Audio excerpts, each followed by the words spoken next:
black folk will be going into that underclass structure starting in about another 2 years. Once we go into it, we'll be locked and frozen in it by the year 2013 or 2010, that general time frame. You got, we got, all of us got about 2 years to either get our act together or hang it up. If we don't do some very specific things in that next 2 year period, we will not get out of it, and the window's going to close on us. Now, what's going to drive us into this underclass structure? First of all, are the legacies of slavery and Jim Crowism. We are still bearing the burdens and the scars. They were never corrected. That's one of the failings of our leadership in this country. They had the nerve, the audacity to let black folks suffer for 460 years. And at the end of the civil rights movement, rather than going back and saying, let's find out what has happened to black folk for 460 years. Have they been psychologically, emotionally, politically, educationally damaged? Nobody spent 1 minute of time trying to figure out what had happened to black folk over all that period of time. So in the course of the civil rights movement, at the end of it, they say, well, let's pretend that nothing has happened to them, that they were not injured, they were not hurt. And now let's go seek integration and pretend that we're all equal.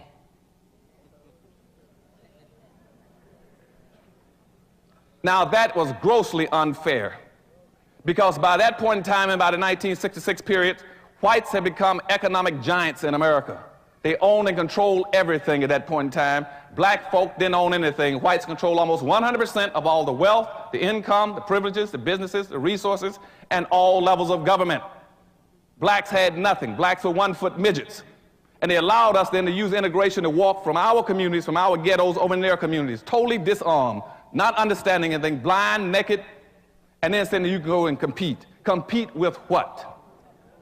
And that's what's happening in South Africa right now, where you have black folk now who have been totally subjected to the most brutal form of legal and economic slavery around the world for almost 300 years in South Africa, where whites in South Africa control almost 100% of all the gold mines, the diamond mines, the chrome, the bauxite, the magnesium, the land, the businesses, the farms, the animals. And now in South Africa, they've been told that they are free. Now, anybody in his right mind would have said, hold it a second. Now, if there's been a reform in South Africa, since whites have gotten everything and blacks got nothing, you should have seen on the news a massive flux of whites trying to get out of South Africa. If there's going to be any significant real change, wouldn't you agree? Somebody would have been trying to get out of there. The airports would have been jammed. And you all haven't heard a peep. You know why? Because nothing is changing. Because in South Africa, the dominant, arrogant white society that's been so brutal to black folks still owns and controls 100% of all the gold mines, diamond mines, silver mines, chrome, bauxite. And they're telling those South Africans, you can now compete. And that's the problem in black America. We've been told now that we can compete, and I say, well, with what? And by going into our underclass structure, going to be 7 converging factors going to push us. To get my little summary up. 1, we're going to have an increased amount of conservatism in the country, and I'm going to talk about conservatism in a few minutes. 2, we're going to have a massive, unending influx of immigrants into the country, going to push us down. We have been the #2 population in America now for over 460 years. We're going to get kicked out of being #2 and going down to #3. When are we going to go down to #3? We're going to go down to #3 in less than 2 years. Now, when I wrote my book about 4 or 5 years ago, Hispanics at that time were 9% of the population. They've now moved in 6 years from 9% up to 11%. Blacks were 12.3% 6 years ago. They're still at 12.3%. Now you got the Hispanics at 11 and blacks at 12.3. According to the Census Bureau 2 weeks ago in Washington, D.C., they anticipate Hispanics passing blacks right on time, as I had predicted. Now, Wall Street Journal, on the left-hand column 2 weeks ago, on the left-hand side of the page, I can send it to you if you want, it says that when Hispanics pass black people, at that time, the whole political structure will shift gears. There'll be a power shift in America. That nobody's going to go to black folk to ask them anything anymore because you're no longer the dominant minority population. They're already preparing for this. They're already creating all kinds of major programs around the country where they will go and check with Hispanics about anything they want to know about minorities. Black folk will get their information through the Hispanic Society. Then by the year 2005, the Asians are going to pass black folk. Then you're going to get kicked from being number 3 down to number 4. At that point in time, you're locked in and frozen because everything you need will have to pass through those 2 groups. And those 2 groups do not have your interests at heart. They don't understand your problems and don't care about it. If you can't compete, they're going to say that's tough. And so what we're going to try to do today in dealing with just that one issue, as well as conservatism and the problems of technology in America that's also going to make us push us in the underclass, is to teach you how to compete. We got to understand we got these problems, but you got to understand where the problems came from. And I want to give you a real fast education today, because the real clue to liberation is not only education, it's re-education. And that's what we're going to talk about this morning. I'm going to show you how we got into our dilemma and how we must get out of it. Nothing has happened to black folk by accident. Everything that's happened to you has been systematically programmed through what I call social engineering. You are a victim of historical social engineering. Now let's go back and start dealing with some of these issues.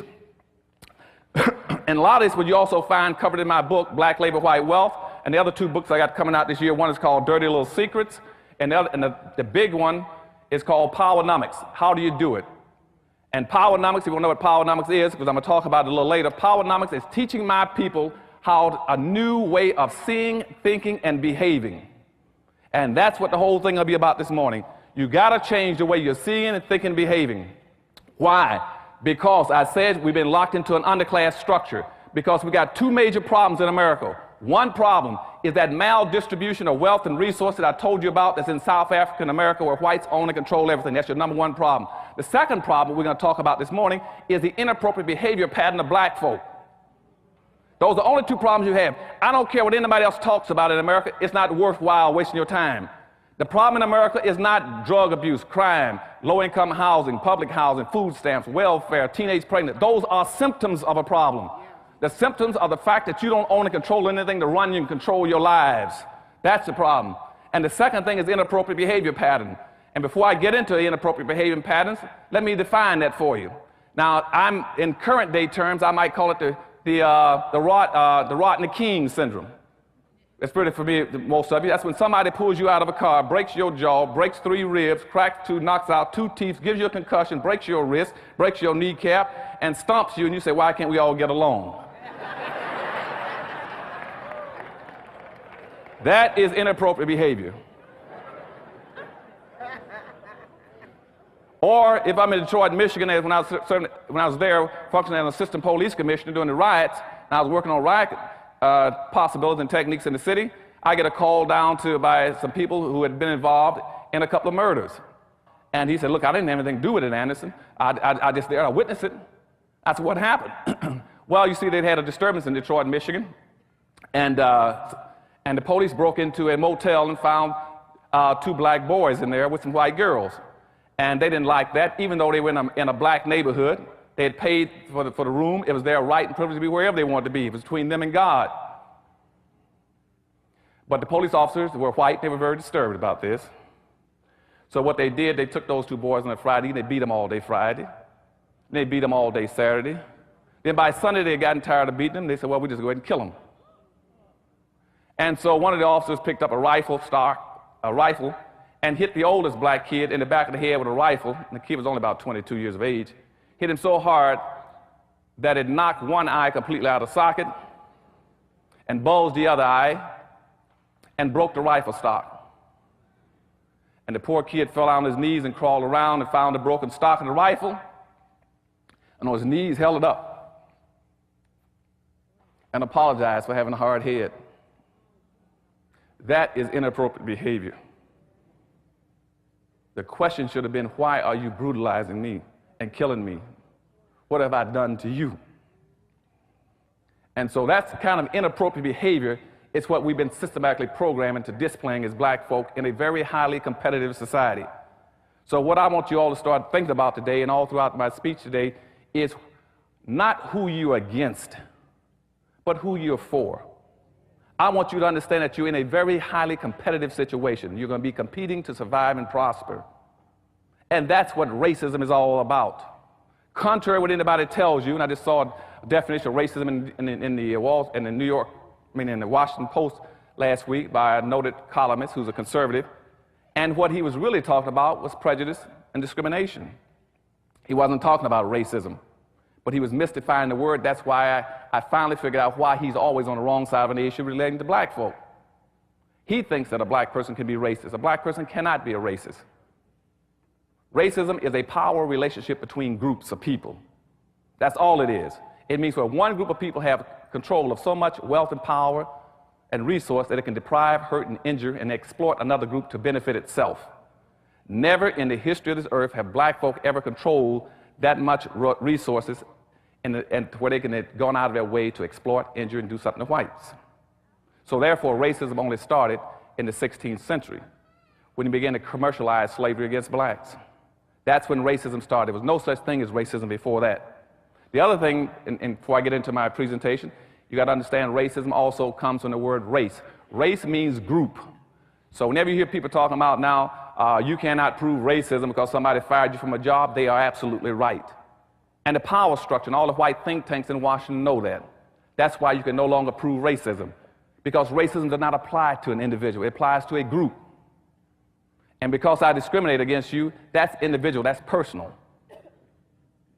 It's not group-based, and so you can no longer prove group-based discrimination. The second thing about the word race, remember also, which is very important for our discussion today, is the word race means being in competition.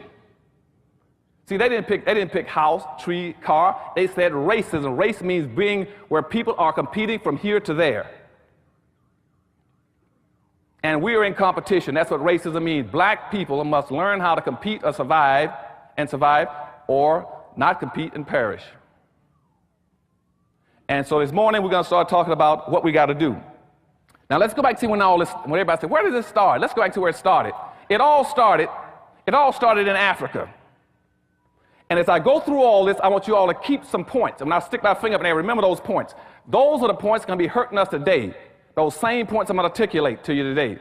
Now all this started in Africa. Let's say about 1441. There was a guy called Henry the Navigator who went around the coast of Africa and he found some slaves and traded some slaves off. And he brought them back to Europe. And he took them back to Europe and he gave them to the Pope as gifts.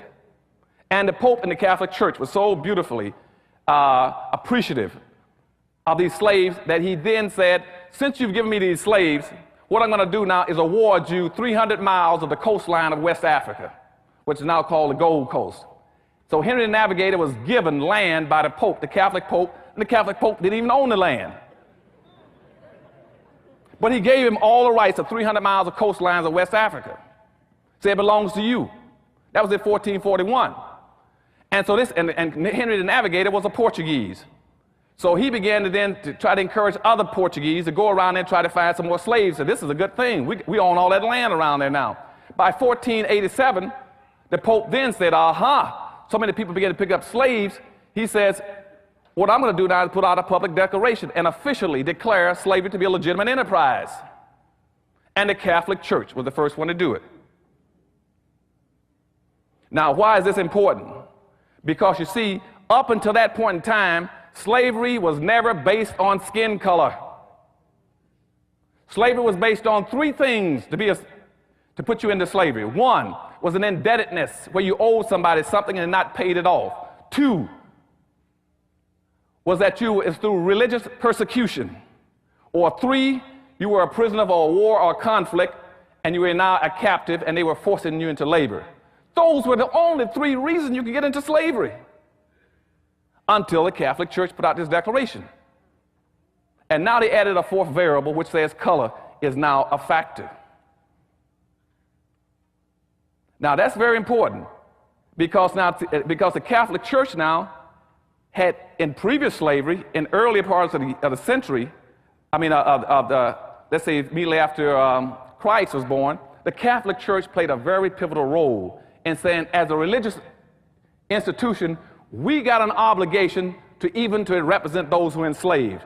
And the Catholic Church set up a system that they would go through, whether it was a Greek slave or a Roman slave, they looked after the rights of the enslaved, protect them, saying that even if you're a slave, there are certain things that people cannot do to you. The Catholic Church accepted that responsibility.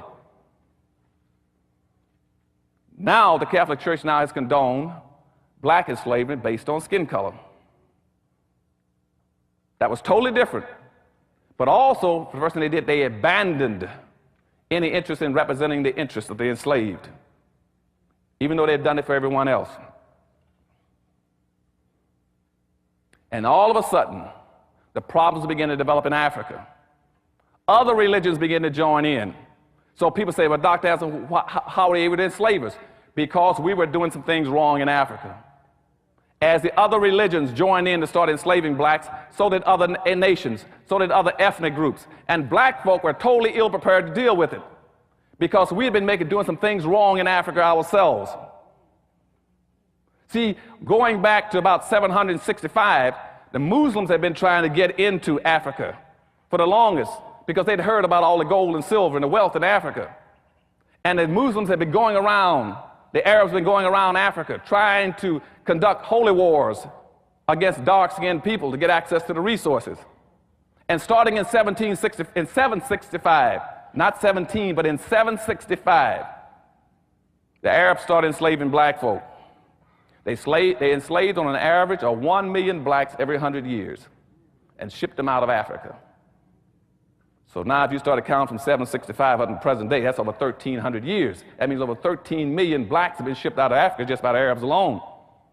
And Arabs are still shipping blacks out, slavery.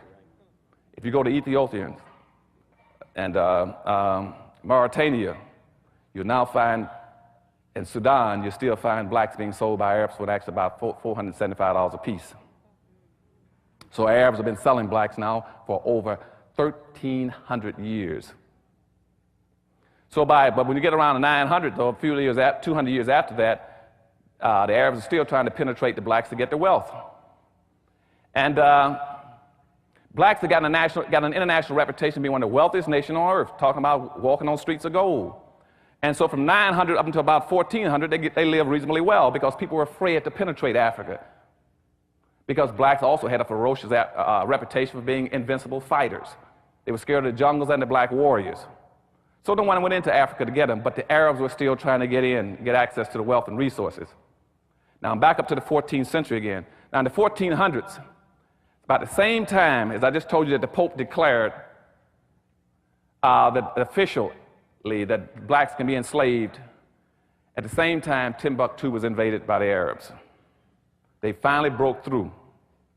They broke through because, see, blacks at that time had three major empires, Ghana, Mali, and Songhai. They were the richest nation on earth, but the black leadership had set themselves up to be invaded by the Arabs and consented to be pimped. Because the black leadership was extremely naive, going around practicing what I call benign slavery.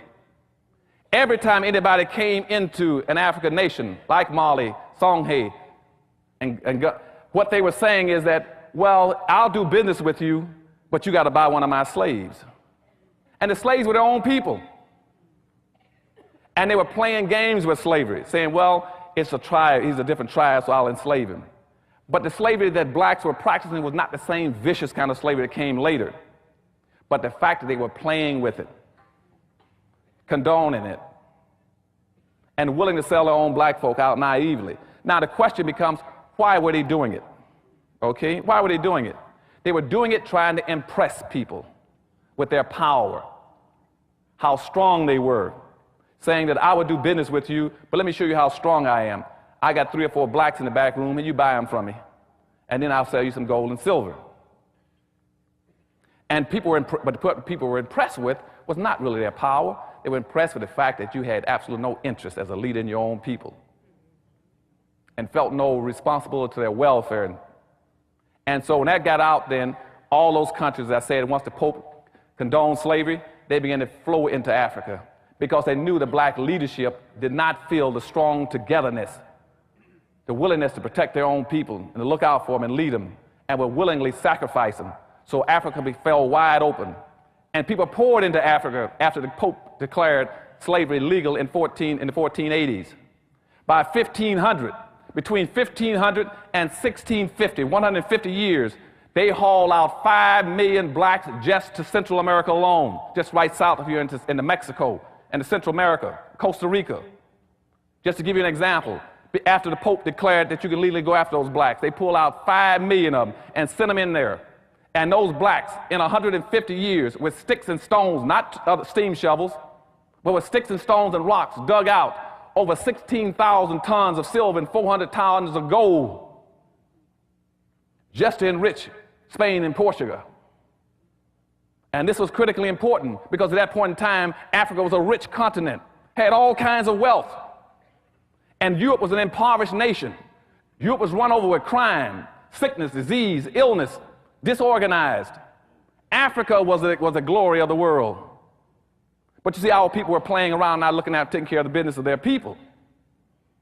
At that point in time, all these nations say, aha, we know how to strengthen Europe and rebuild Europe. And that's by displacing the wealth out of Africa and displacing not only the material wealth, but the human wealth of Africa. So they began to pour in and started sucking blacks out of Africa. Not only the black treasures, the gold, the silver, but also the human capital. In some areas, they almost depopulated parts of Africa by shipping blacks out. And over a course of about another 300 years, they shipped out somewhere between 25 and 30 million, 35 million blacks. And out of all those blacks that shipped out of Africa, over 2/3 of them died en route trying to get here. As a matter of fact, from the 1500s to 1800s, 6 out of every 7 people that were shipped across, came across the Atlantic Ocean were black folk. 6 out of 7 were blacks. And they were depopulating Africa, not only its wealth, its resources, but its human capital. Very important. And as they came and as they shipped them out, everybody began to become enriched.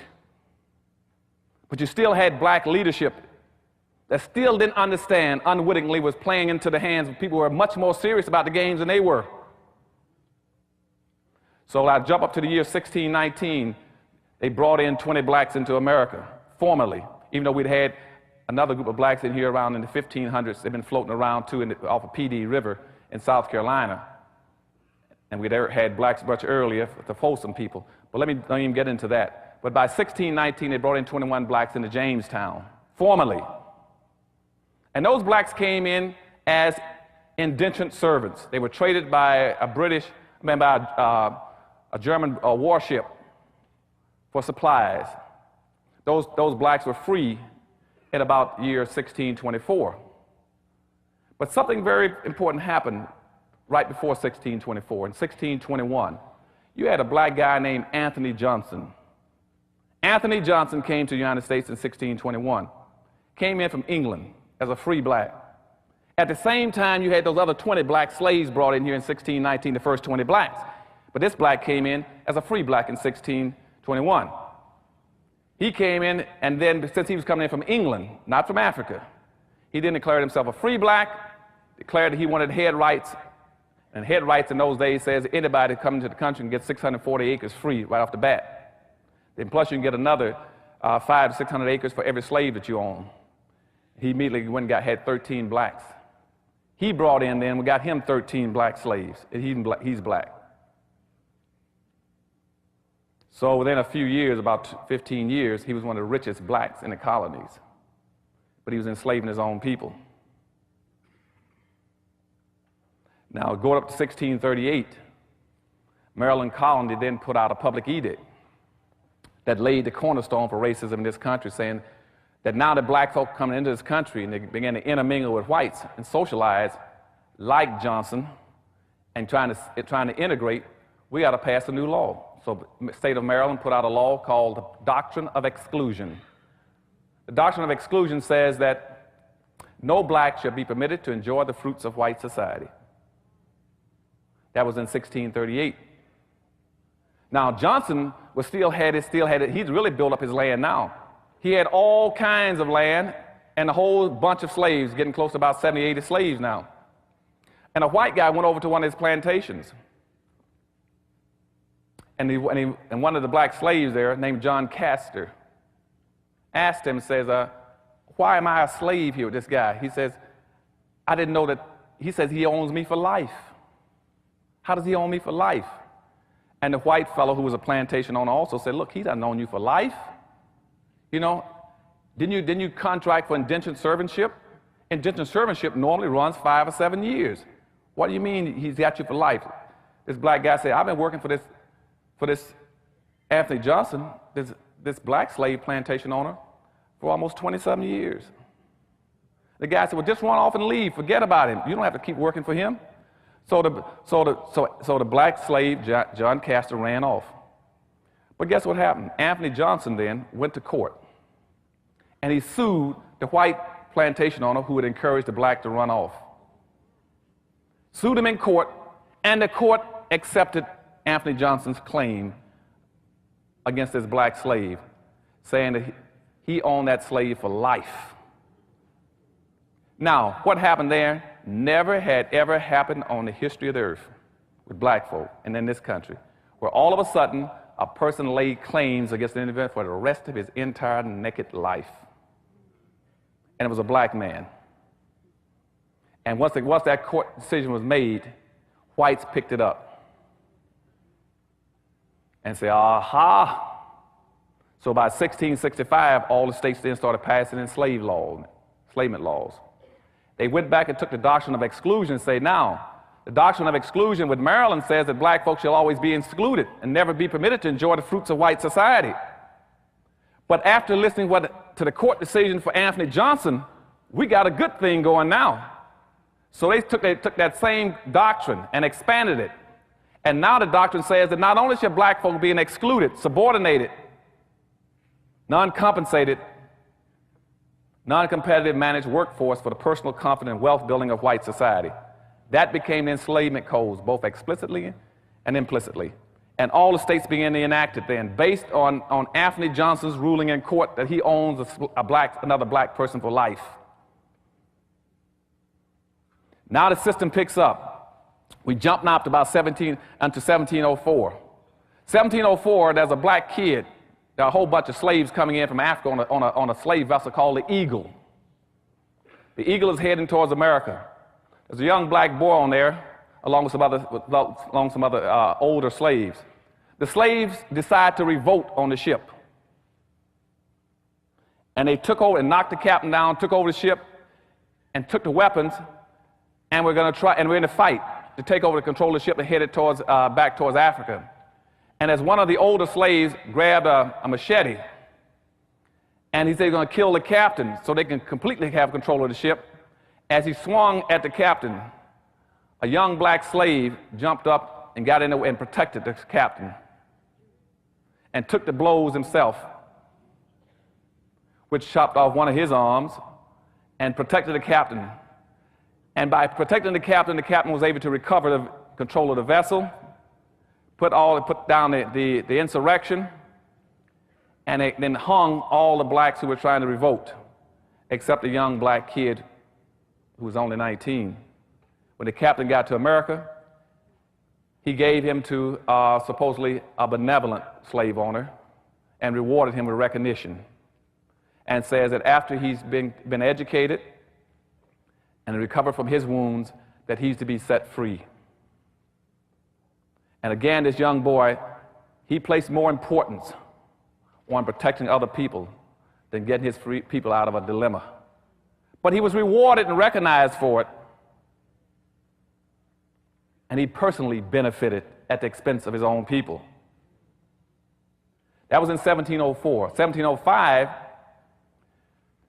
the colonies said, what we need to do now is pass slave codes so we can regulate slaves' behavior, period.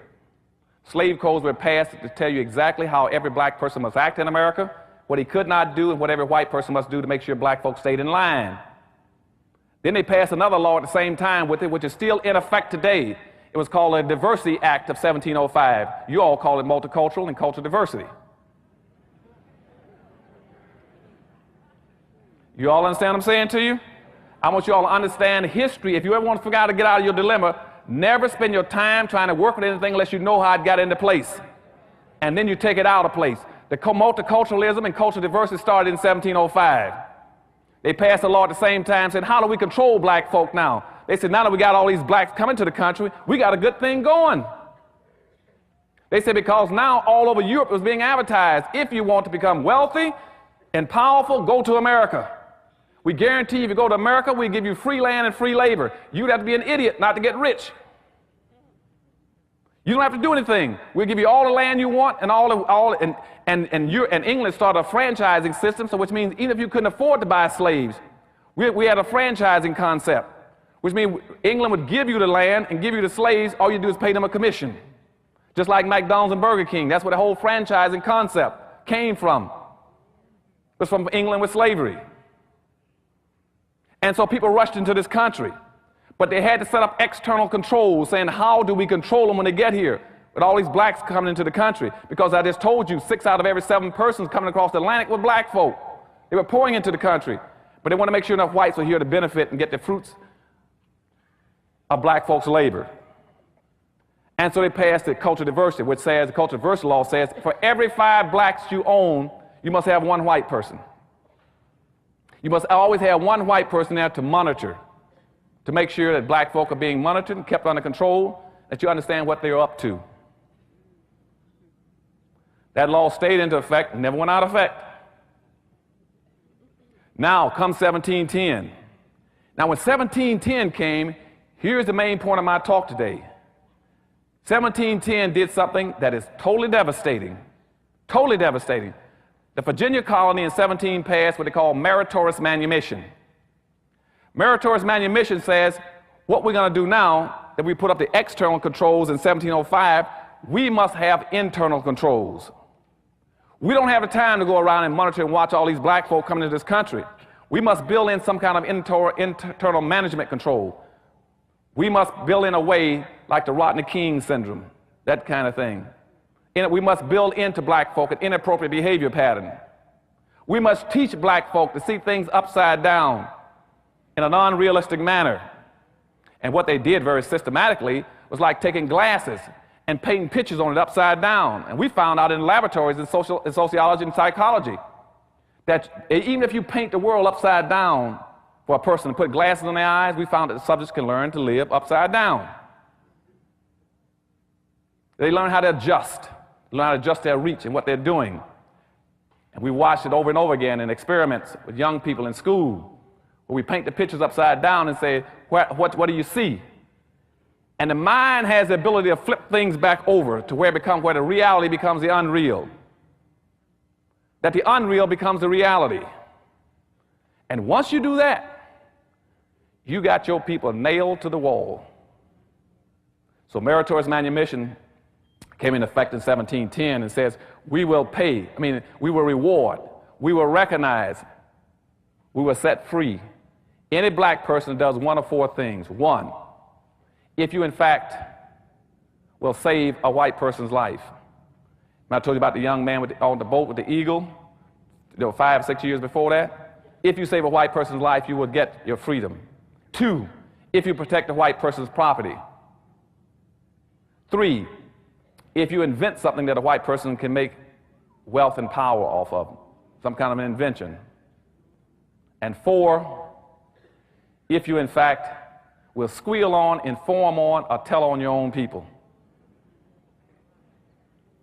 That was called meritorious manumission. Now, you all might say, why is that important? I'm going to tell you, that was so devastatingly important. And the reason it was so important is because that created a magnificent control system that has never been duplicated. Never been duplicated. As a matter of fact, it has only been replicated 1 time that I know of, and I'm usually pretty current on most issues in this country, psychological, sociological, historical, and educational in this country. Only 1 time it's been duplicated. It was duplicated in the 1950s. The communists duplicated it in Korea. They call it brainwashing. Now, you might ask, what is brainwashing? Now, typically, people in the 1950s, when it happened in the Korean War, we talked about brainwashing. See, now I was a safety and survival engineer for my squadron. I was in a Marine attack squadron. My primary responsibility was to teach my people how to survive. We had a school for brainwashing in Barbers Point, Hawaii. Teach them how to survive. What's brainwashing? Well, most people, at least the guys in the Marine Corps, they thought that brainwashing would be some kind of a inhumane way of treating people. That it would be no less than pulling out fingernails, driving bamboo splinters between the joints, hanging people up in the cold and castrating them, what we call the Chinese water torture, But brainwashing was none of those things. It was none of those things. Brainwashing was simply a very sophisticated form of re-education. And see, for you all in the auditorium this morning, brainwashing, so that you'll always remember, is nothing but group therapy run in reverse. We always remember that. Now, the whole point of group therapy is to bring people together. Brainwashing is to turn it backwards and scatter people apart. And that was very effective in Korea against our troops. And see, now I'm going to show you the different parallels of what happened in 1710 and what happened in 1950, so you can understand the implications of what's happened to black folk in America. Otherwise, you can't deal with the issue. So in 1950, we had approximately 7,000 Americans in prisoner of war camps in North Korea and China. 7,000 Americans have been captured and put into war camps before they were subjected to brainwashing. And after they were subjected to brainwashing, starting from the time they were captured, do you know that in that course of time, almost 4 years, we did not have one single solitary American prisoner to escape from a prisoner of war camp? That had never happened in the history of this nation, that you can contain that many soldiers in one or two places and never have one to escape. Not one escaped out of 7,000 in almost 4 years. And to tell you the truth, in some of those camps, they didn't even have fences or walls up. Some of them didn't even have guards. And our people could not escape because of the techniques of brainwashing that was used on them. You would say, now, what was happening to them? They were being devastatedly re-educated. And this is the same identical technique that was used in 1710 on black folk. The whole concept of integration was the same thing that today. They scattered them. Now, what happened in Korea? In Korea, we noticed certain kind of things were happening to the prisoners. They didn't act like prisoners anymore.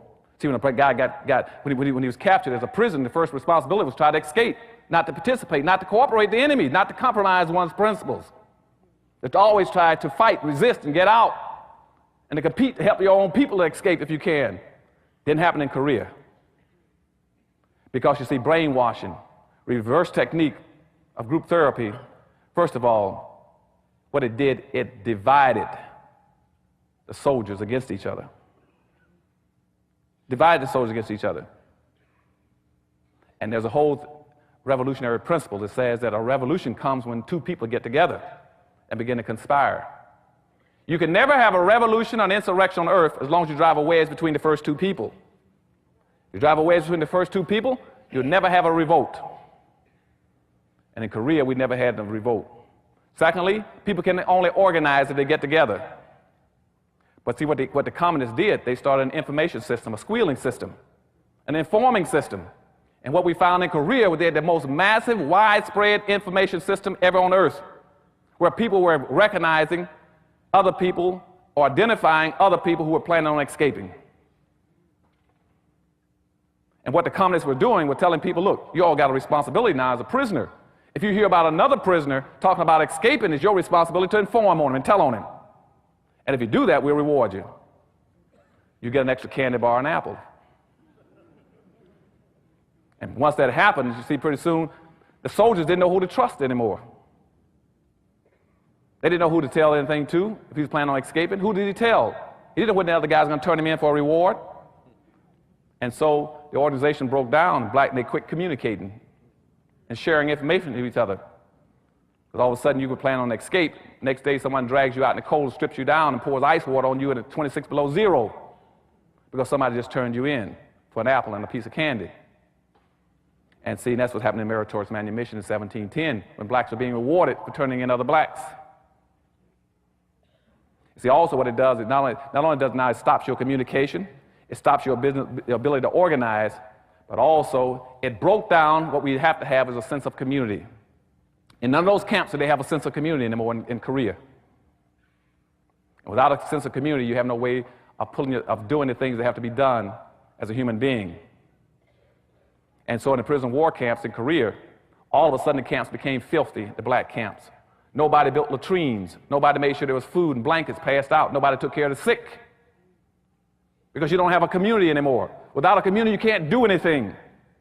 So we didn't have a community in Korea, in the camps. And out of the 7,000 prisoners you had in Korea, almost half of them died. They didn't die because anybody shot them. They died from the fact that they were unable to function appropriately, to take care of themselves, to function as a community. They no longer had what you got to have and what black folk had taken from them through meritorious manumission.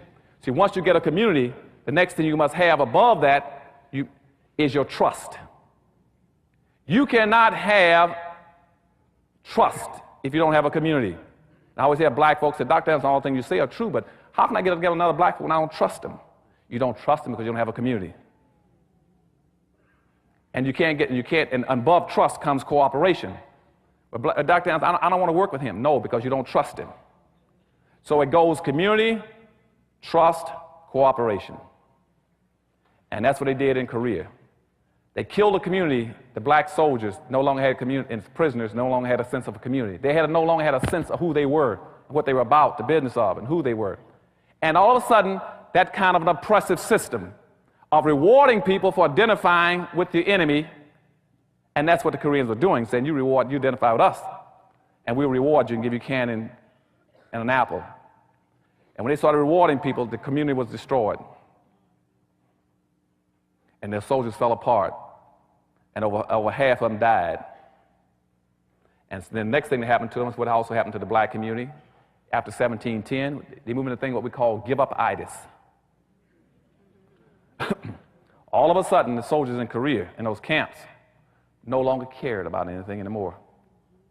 So when I come into the Crenshaw district and I said, why don't you do this? They said, well, we don't care anymore. Same thing happened in the prisoner of war camps. The soldiers didn't care. And once they lost caring, they were through. Nobody could save them anymore. And at night, over 40% of those soldiers would pull blankets over their head and just sit there in the corner and die for no apparent reason. Not for physical reasons. It was called give-up-itis, and you've seen it in hospitals. That's when a person would die long before he's supposed to. And you ask why.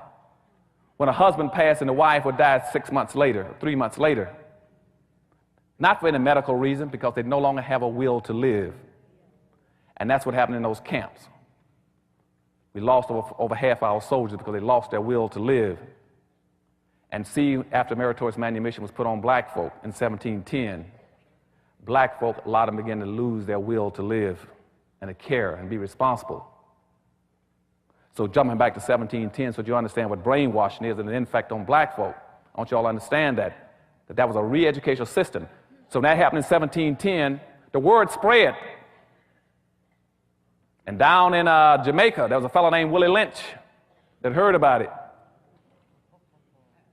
And he was already running a seasoning school for slaves in the South, in Jamaica.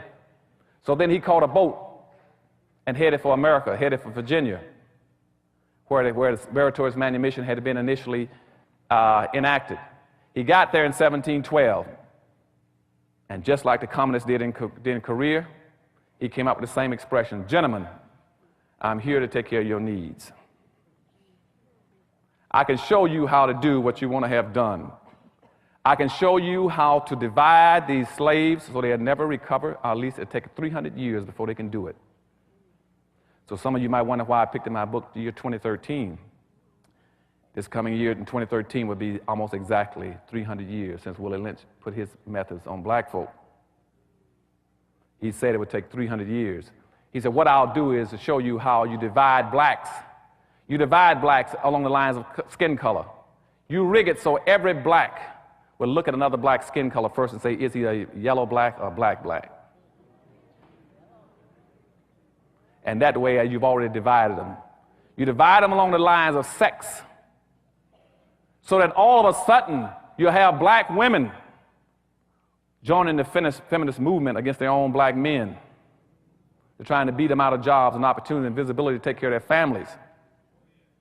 So you divide them along the lines of sex.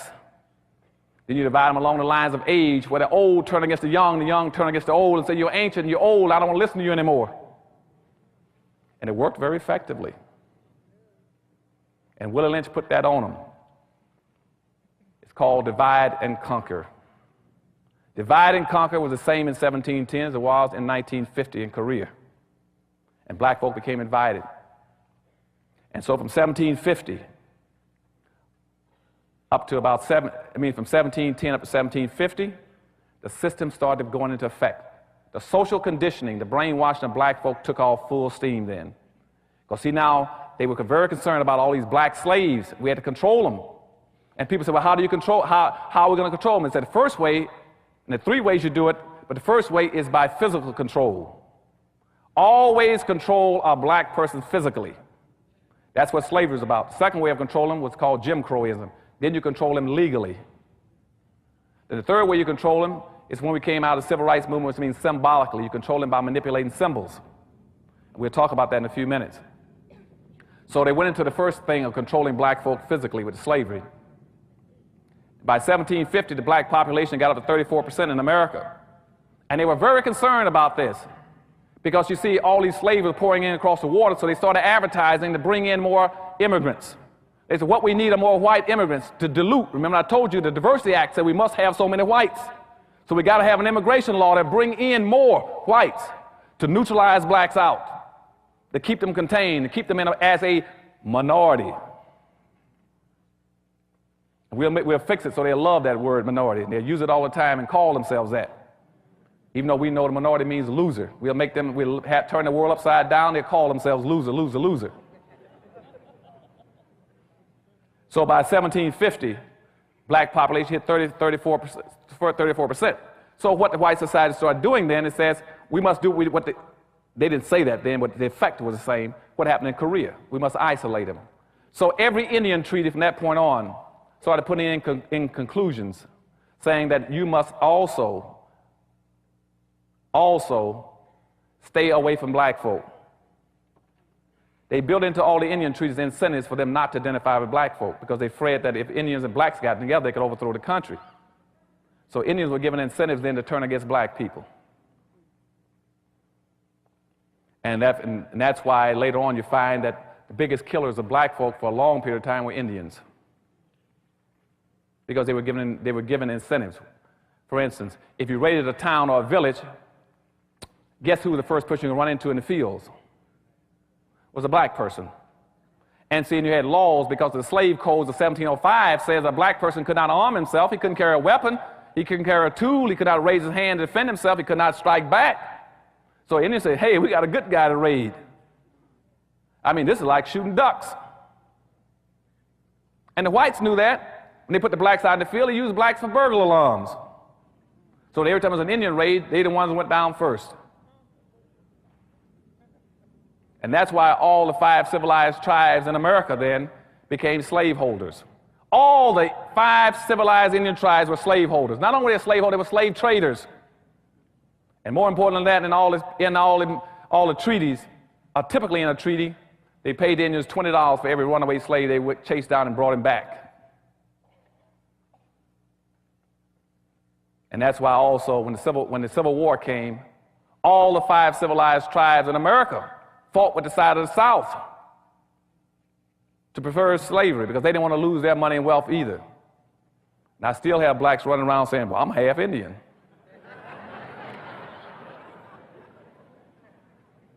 Nobody wants to be black. I mean, even if here's people that have been misusing your people too, but you don't want to be it. They'll tell me about how, well, I'm 3/4 white. I can't stand black folk. I'm 3/4 white. I said, well, why would you want to be white rather than blacks? I said, blacks didn't enslave you. Blacks didn't Jim Crow you. Blacks didn't castrate and lynch you and exploit you. And see, that's that upside down, we make black folks see things upside down and wrong. It's inappropriate behavior. Inappropriate behavior pattern was instituted on us to make sure we saw everything backwards. That way when we ran, we thought we were running the right way, we were running the wrong way, and they knew it. And that's why you later hear me tell black folk all over America that my people, black folk, are doing everything wrong. They're not even doing wrong right.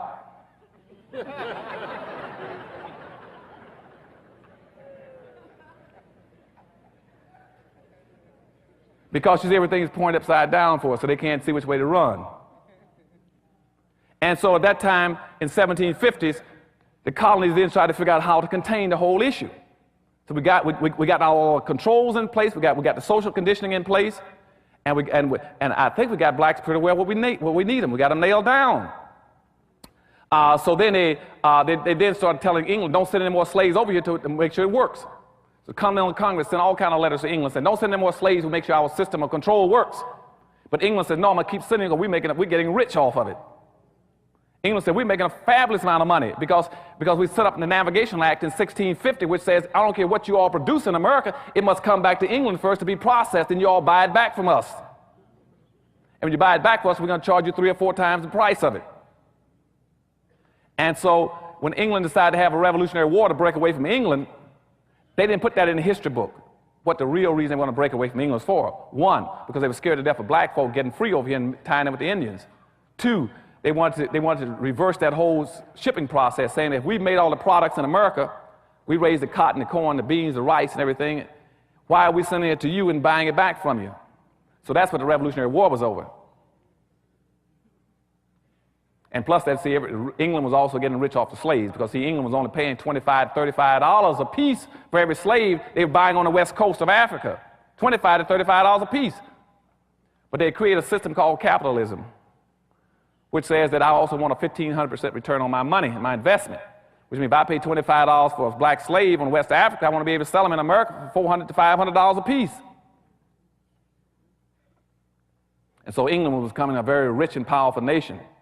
Like most of it. But that was not only England, but you had all the other slave countries became rich. That was Portugal, Spain, England, Germany, and the Arab nations. All of them were getting wealthy off of black folk, off a combination of 2 things, extracting the wealth out of Africa, the material wealth, and selling the human labor.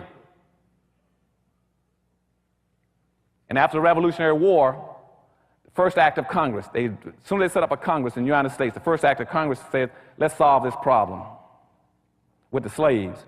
So the first thing they did was pass what they call the First Immigration Act that says this is a white nation and the quota on blacks coming here other than as a slave is 0. 0, zip, none, nothing. And that stayed in effect until 1966 when it was raised to 1/2 of 1%. And I still see black folk displaying inappropriate behavior. They can't figure out why you cannot get Haitians into the country. I said, God knows, don't you know what your law is? The reason you cannot get Haitians into the country because they're still fearful of you getting a large, significant black population and being a threat to the society. I said, anytime you got boats floating around off the west coast of Africa for 3 months, you had over 3,000, 4,000 blacks on there who were sick, starving to death. Not one single country offered to bring them in, not this country. At the same time, this country has had refugee programs for every racial and ethnic extraction on earth but black folk.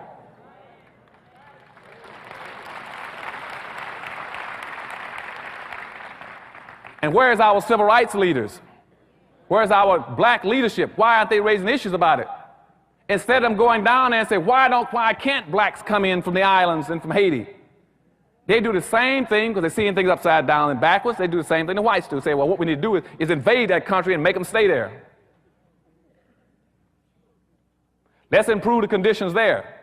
And so that way they have nice places there. Rather than say, no, you didn't improve all the conditions in Mexico, and El Salvador, and Nicaragua, and Hungary, and all these other countries when the people came in. You didn't improve all the conditions in Vietnam to bring in the people. Why do you keep asking these special things, blacks?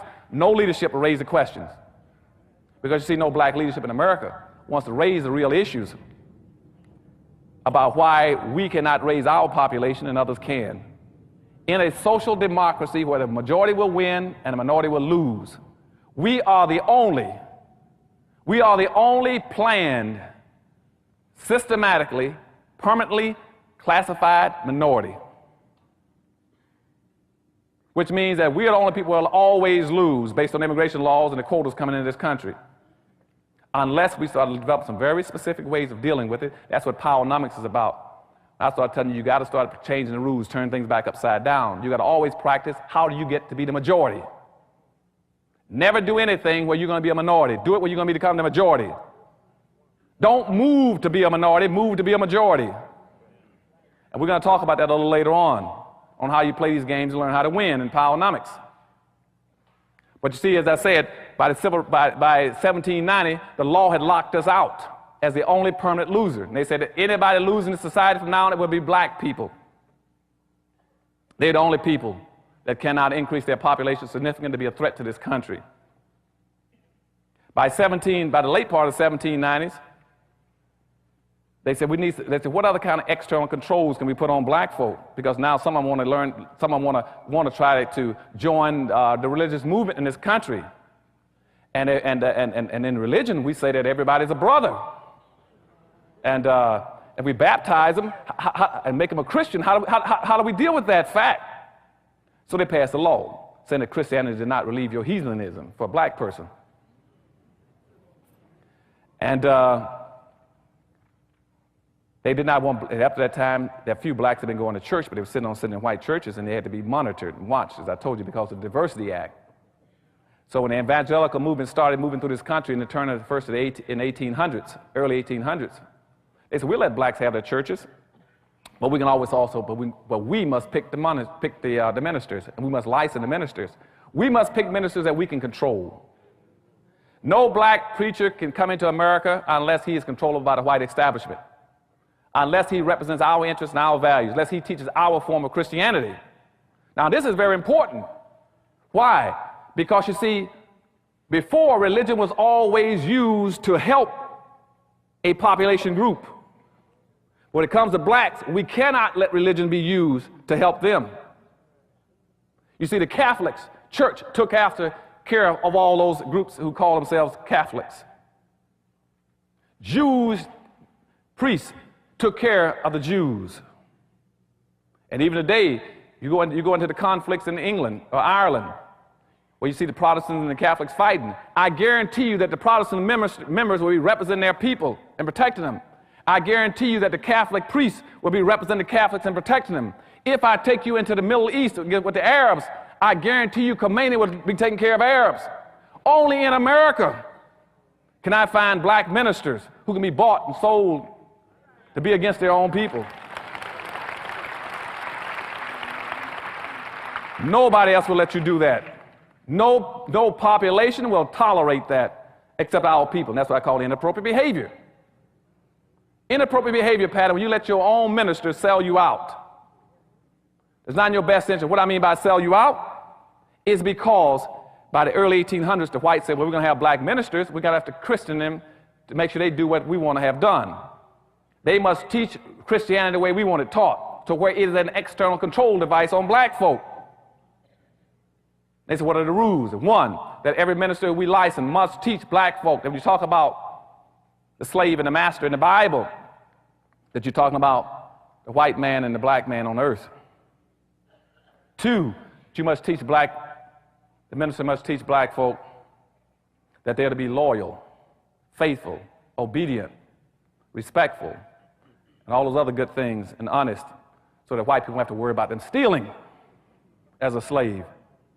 Because, you know, black slaves had a nasty habit of going around stealing scraps of food because they were starving to death. And they would tell them they must be industrious. But you see, white folk wanted you to work a little harder. So they used the term, he's a lazy slave. Now, anybody in his right mind got more than a third-grade education would say, why would a slave want to be industrial? Why would you want to work hard as a slave? What's in it for you? Are you going to get released early? You can get a pension? Social Security or retirement? But they always got this thing about, why, he's a lazy slave. I even got a black writer writes about that day. Part of the problem is the blacks were lazy slaves. He should have been lazy.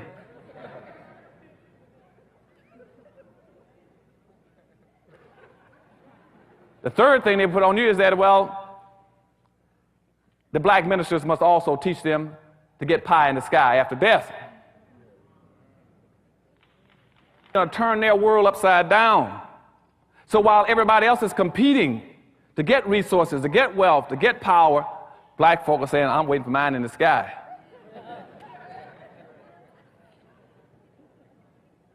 They said, well, the role model would be Jesus Christ. Says, Jesus Christ and all the Jews were very powerful people and had money. Solomon was the richest man on earth. You go look at Matthew, I think Matthew 23, when they start talking about the talent, where the different slaves had talents.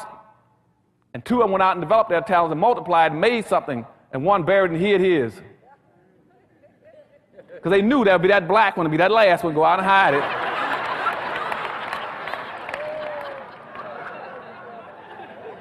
Y'all understand what I'm talking about? Now, but during that period of time, though, in the 1800s, when they started putting all the religion on them, they started controlling them, a few blacks said, well, wait a minute now, because something just happened down in Haiti. Now, I know that I can guess in the future y'all aren't going to let the Haitians into this country, but in the 1800s, what happened was Toussaint Overture. Toussaint Overture took his little band of rabble-rousing blacks in Haiti and beat the devil out of all the French troops. Ran them raggedy, beat the devil out of them. Now, that was important because, for two reasons. First of all, that is the only time in Western history where the white society blinked and black folk took advantage of them and beat them. Y'all remember that? Only time in history that blacks ever broke free of that conditioning system I told you in 1710, the same one they used again in the Korean War. And again, the reason I want to point out that system to you, that brainwashing system, why is it so important? You all remember this, now why it's so important. And that's why I must give the dominant white society praise for this. I mean, they're some very smart people. Very smart. Why did I say that? Because, you see, the people that put that system on black folk in 1710, they had the equivalent of a third or fourth grade education. And here we are today, 250 years later, or 200-some years later, almost 300, and black folk with doctor's degrees and master's degrees can't figure it out.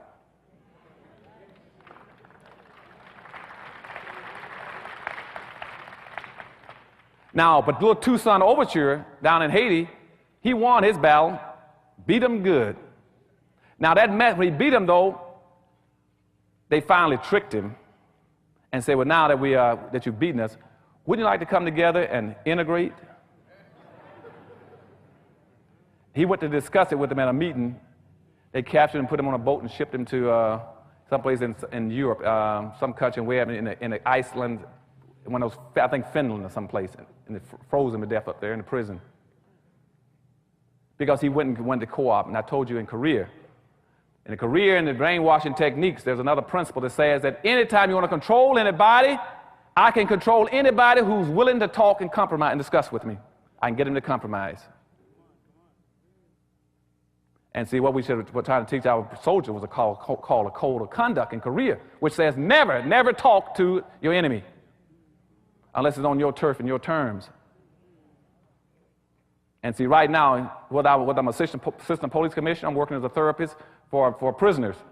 Anytime I get somebody to communicate and talk with me, I got him. If he'll speak to me and answer my questions, I got him. Sooner or later, he's going to break down and tell me what I want to know. The way you resist is you don't communicate. You don't compromise your principles. They can never beat you then. And see, and that's how they got Overture. They asked him, don't you want some integration? So like they told our leaders the same thing.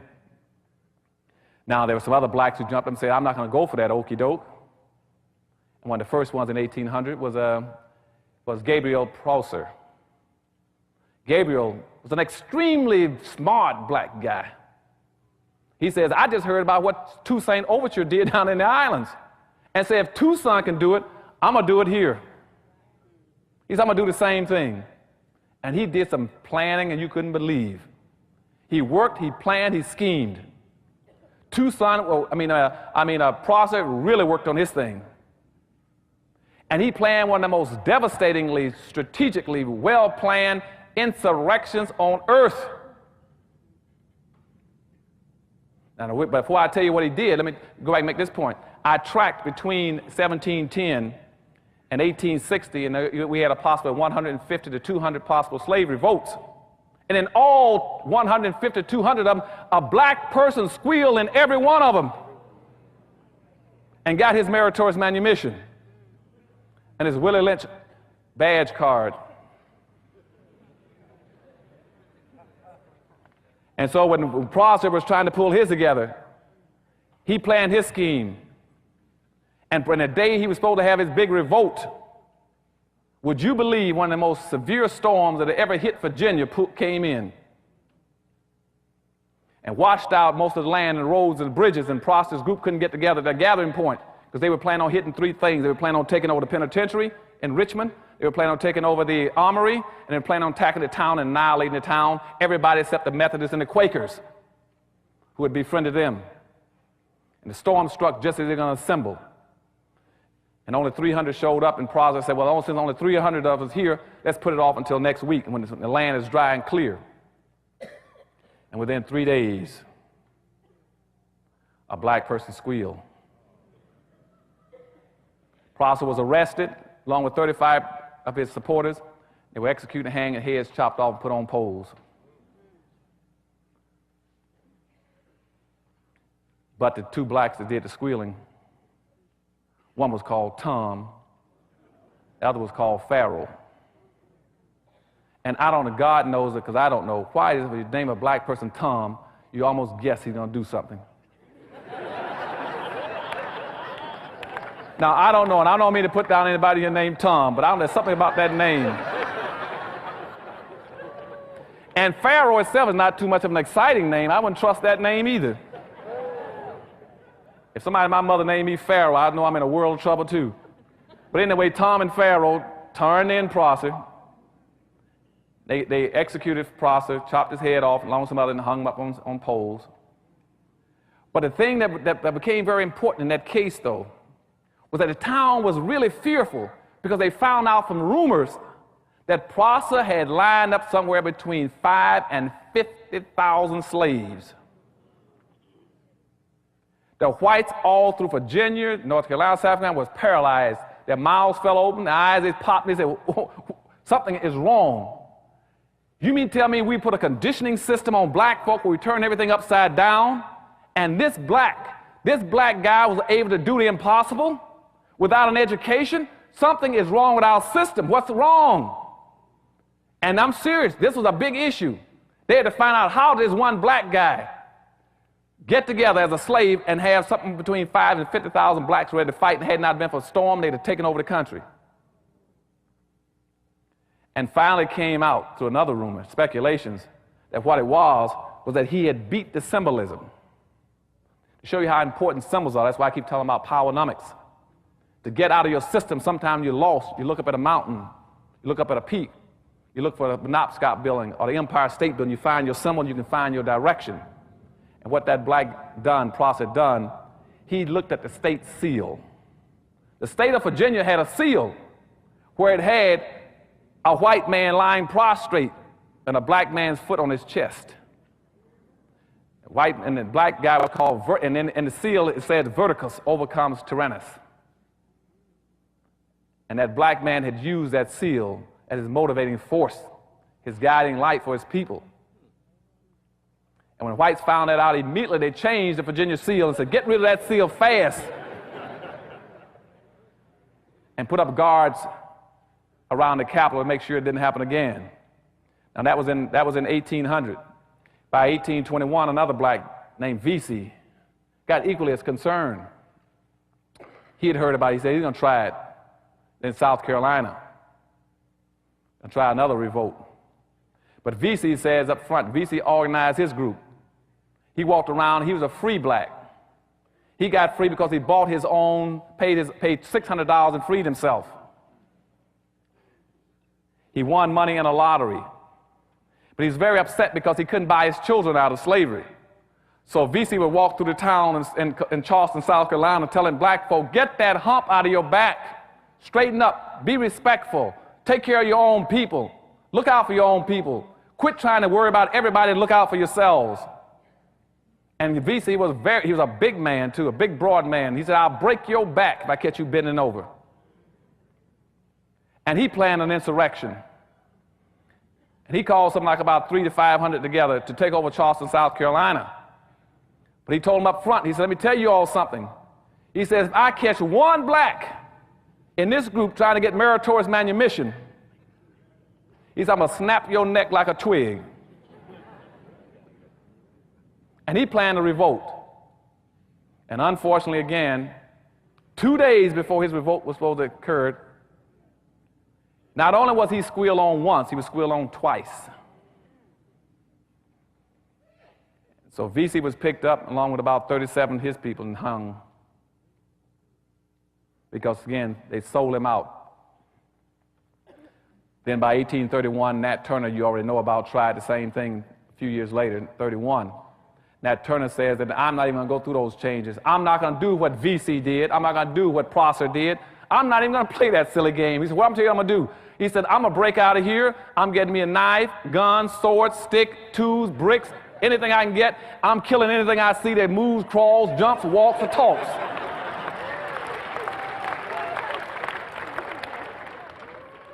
That's exactly what I'm quoting him.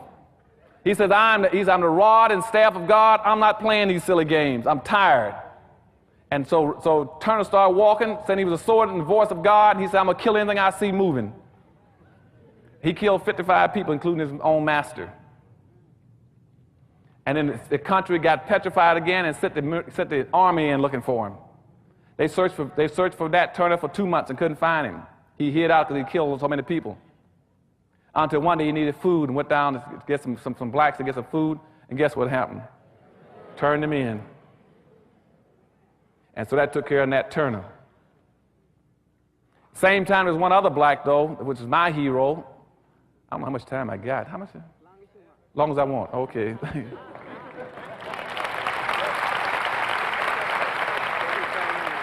Okay, thank you.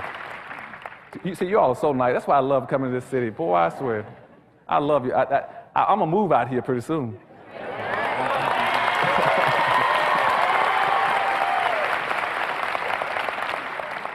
But my hero is John Horace. We start talking about inappropriate behavior versus appropriate behavior. Now, here's a black man at the same time period displayed what I call appropriate behavior. No Rodney King stuff, you see? John Horace was a runaway slave who had also run off to Florida in the early 1800s in the same period when VC and Turner and the rest of them were trying to revolt. John Horace was a big, burly, strong black man. He ran off to Florida. Contrary to what you hear all the time in the media about the Underground Railroad, all blacks trying to get north, get to the promised land. That's a part of that myth. Most blacks weren't that dumb. Why would they want to go all the way across go to the north 1,000 miles through a hostile white country when they could run out to Florida, which is Spanish territory, 20 miles away or 2 feet away? So some of the smarter blacks of our relatives ran off to Florida because that was Spanish territory. And they got down and they interbred and intermixed with the Seminole. Now, you all might ask me why about Seminoles. Now, Seminoles were also against blacks, a lot of them, but a lot of them were not. Seminoles were the most receptive Indians to do anything with blacks in the country. Why? Because you see, the word Seminole means runaway slave. Okay? And they were also runaways. They interbred with blacks. They were a mixture of blacks. So they were very receptive to black folk. And so they started fighting in that area to fight the United States because the United States, they wanted to go down there and try to get the slaves back. And that's what they were sending General Andrew Jackson to Florida for, to get the slaves. Because you see, blacks down there were coming across the border periodically with the Indians, raiding and killing whites and getting their people free. Now, why is that important? Because you see, when I talked about early inappropriate behavior in Africa, the reason they enslaved black folk originally was because our leaders in Africa had given the impression that I don't care about other black folk. And they hauled all those blacks around the world because they knew in their hearts they would never see a shipload of Africans coming to get them back. They never suspected that Africans would come to save Africans. But that's why they didn't try to enslave Indians, because they knew if they didn't enslave Indians, Indians would come get their people. But they knew that black leadership in Africa had already said, you can have them, I don't want them, I won't come to get them. And so when the blacks went off into South, into Florida, they were coming across the border, raiding those plantations along Alabama and the Georgia border there, South Carolina border, taking their people, taking them back to down to Florida, getting them free. But John Horace was a leading hero to me. Now, this black hooked up, he became sort of like the second in charge in Africa, in Florida. The chief at that time, through the 1820s and 1830s, was a chief named Osceola. Osceola had about 3 sons that were very active also, fighting white intrusion into Florida to get the slaves back. His number 1 son was a white, a mixture of black and white. His name was Wildcat. And Osceola himself, if you all don't know it, Osceola was married to a black woman. You might see Osceola's pictures in all the museums as an Indian. They don't ever tell you that he was married to a black woman and had a mixed group. And he married to a black woman. His black woman's name was Morning Dew, if you're interested in knowing it. Morning Dew was the one, and that's what triggered the Seminole Wars. They don't tell you that in your history books either. So going back and forth down there, they were trying to get the Indians back. Trying to get the slaves back from the Indians. And they kept sending the federal troops in there. And Andrew Jackson was one of the primary generals that always wanted to go out there and fight Indians. He loved to fight Indians. He's known as the Indian fighter. And that's why you have Jacksonville, Florida. Because he was going in there, again, fighting Indians and trying to get blacks back. And on the Chattahoochee River, right outside Tallahassee, they had a fort there called Fort Negro, where most of the blacks were living, staying there. And they sent the federal troops down there to get the slaves back. Then the federal boat came up the Chattahoochee River to Fort Negro, and most of the blacks were out with the Indians raiding and fighting, and left the women and kids there. And so the federal troops fired on Fort Negro, 1 shot, and the shot rolled into the armory and set off the explosion and blew up the entire fort, and was nothing in there but black women and children. And that really made them hostile. The blacks were hostile this time. So now, that triggered the Second Seminole War. After that, they decided to have a truce. They said, we'll have a truce if we sit down with Osceola and his warriors, John Horse and the rest of them. And at that point in time, they met. Before they met, they went and kidnapped Morning Dew and told Osceola that if you want your wife back, you better turn some of those black slaves loose and meet with us. And when Osceola went to the meeting to discuss getting his wife back, they kidnapped him and put him in prison. I think up in Fort Sumter, South Carolina. He died of consumption and exposure. And so at that point in time, John Horse and Wildcat went berserk. Then they started fighting. They fought all the way throughout Florida. And finally, they ran them out of Florida. They went out west and led that whole movement called the Trail of Tears, all the way out to Oklahoma Territory. And but the only people who were fighting in this country against the United States at that time was John Horse and Wildcat and his band of blacks. They had carried their own women and kids with them. That is the only black man in the history of this nation, and I'm sorry to say no school teaches that. That's the only black man in America that's ever stood up to America and fought him, and not as a slave, but as a man. Nobody else has ever done it.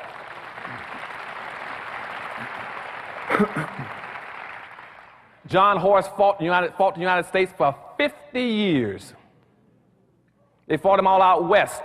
They chased him all down through the west, through Oklahoma, through Texas, and finally chased him into Mexico. He went into Mexico and stayed there for about 5 or 6 years, and came back again, he and Wildcat.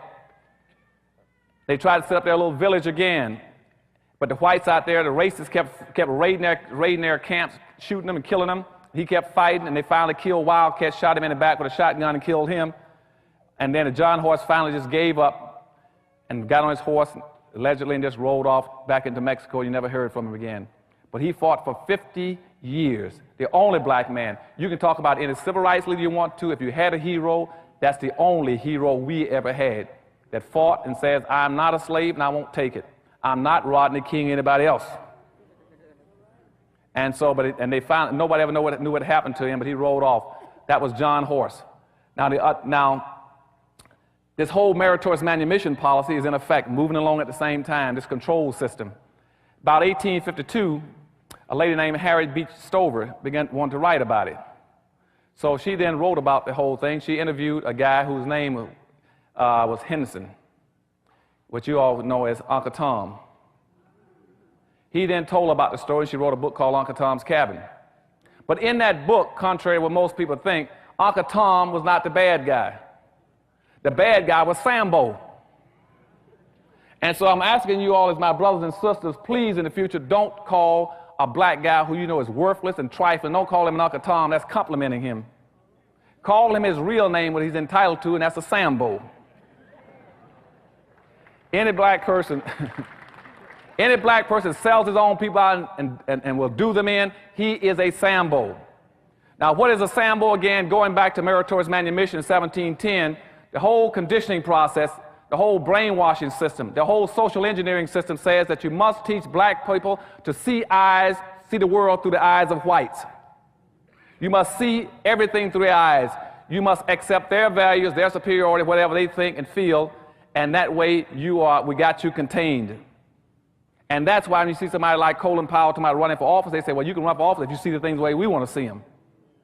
If you want to be conservative, you can run for office. If you want to place a lot of importance on abortion, you can run for office.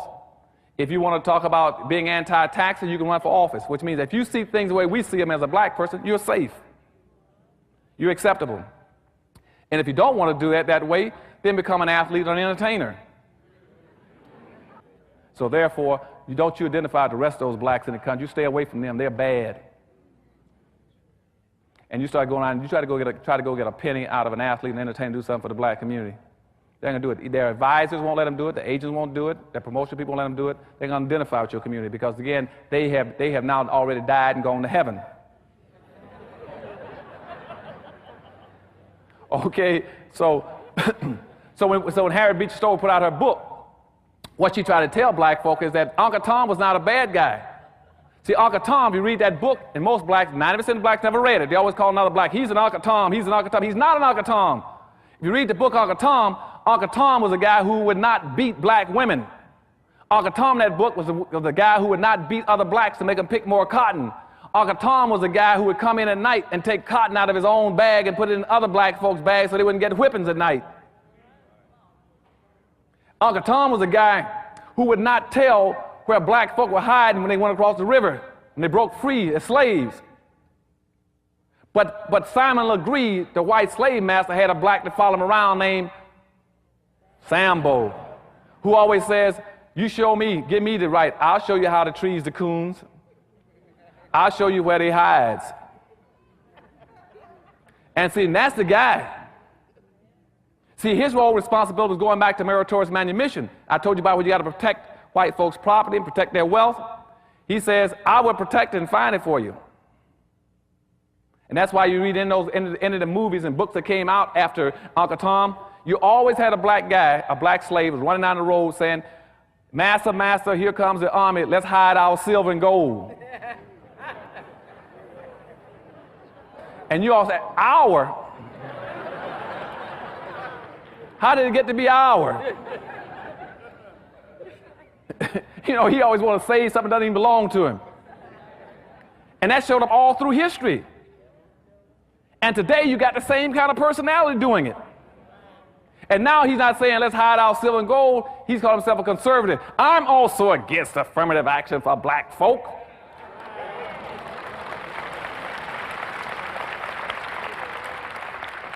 I'm against quotas. I'm against preferential treatment. Even had one running around talking about he wanted to pass a law to stop black folk from discriminating against whites.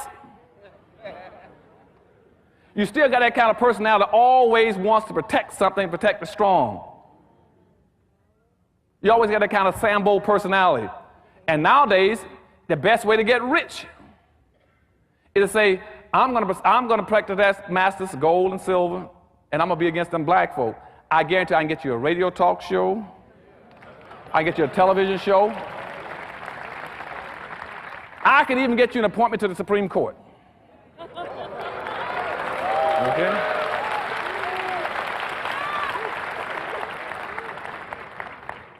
You tell me how many black folk you want to sell out, and I guarantee I'll show you how to make money. Because you see, every ethnic group, every religious group, every racial group, every political group has always made money off of black folk. Okay?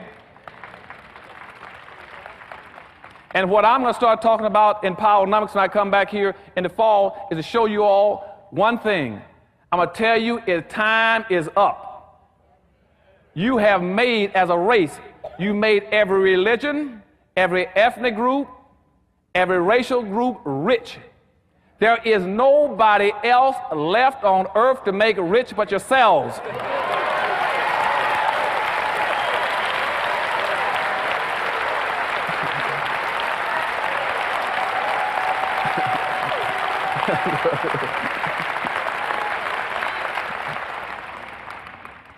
So that's all left. We got to do it for ourselves now. So don't give me this stuff about Dr. Anderson. That's the reverse discrimination. We are anti. You ain't anti nobody. You already made everybody rich.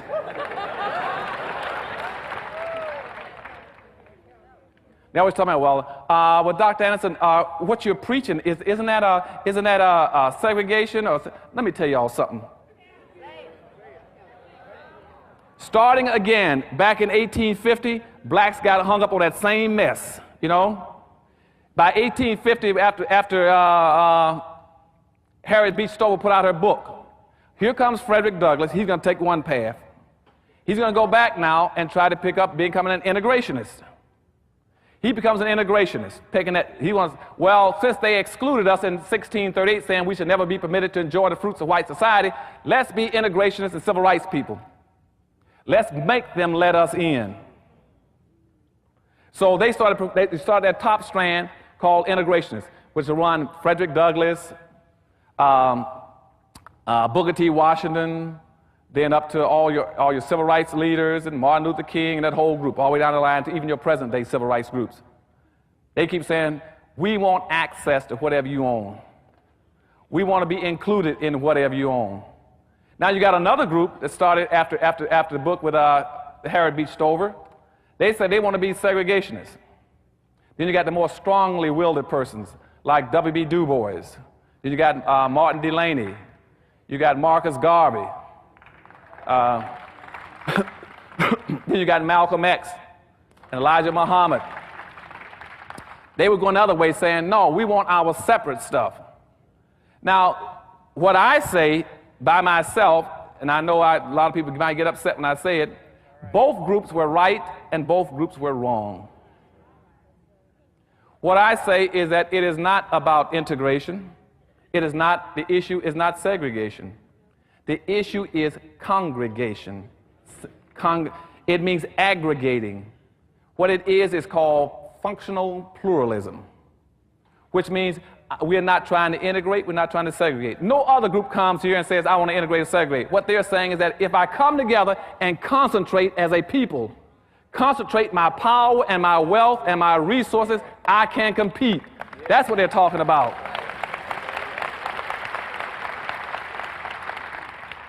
And please, since I love all of you all, and I'm going to move here with you, don't let them trick you all anymore with them upside down glasses. They used to ask me that during integration about Dr. Anderson. Now, hold it. Now, you're at the governor's office in Florida. You represent the whole state in education. Now, what do you want during integration? You got Malcolm X talking about segregation. You got Martin Luther King talking about integration. Why don't you all make up your mind? Which do you want? I said, I don't want either one. I want the same rights and privileges that everybody else got to go to either one of the sticks. Don't try to put me on one end of the stick. What I want more than anything else is to bring my people together and say, get all the power and wealth together like everybody else. And that way, quit trying to try to define us. You see, every Asian, for instance, when he leaves his homeland, he comes to America. He looks in the mirror and says, I'm going to America. And when I get to America, I'm going to find me a community of people that either look like me, or I'm going to build me a community of people that look like me, that have my values, my culture, and my language. Nobody asked him about integration or segregation. When Hispanics come to this country, they would say, I'm going in, I'm going to build me a community of people that look like me or sound like me. And like the Asians who set up little Havanas, who set up little Cambodias, little Vietnam, Chinatowns in every city. The Hispanics come in, they'll build little Mexicos, little Havanas, little Hialeahs. I can go across America and find German towns, French towns, Greek towns, Polish towns, but I can't find a black town.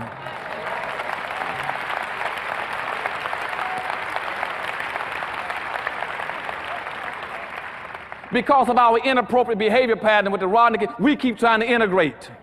Nobody else is trying to integrate.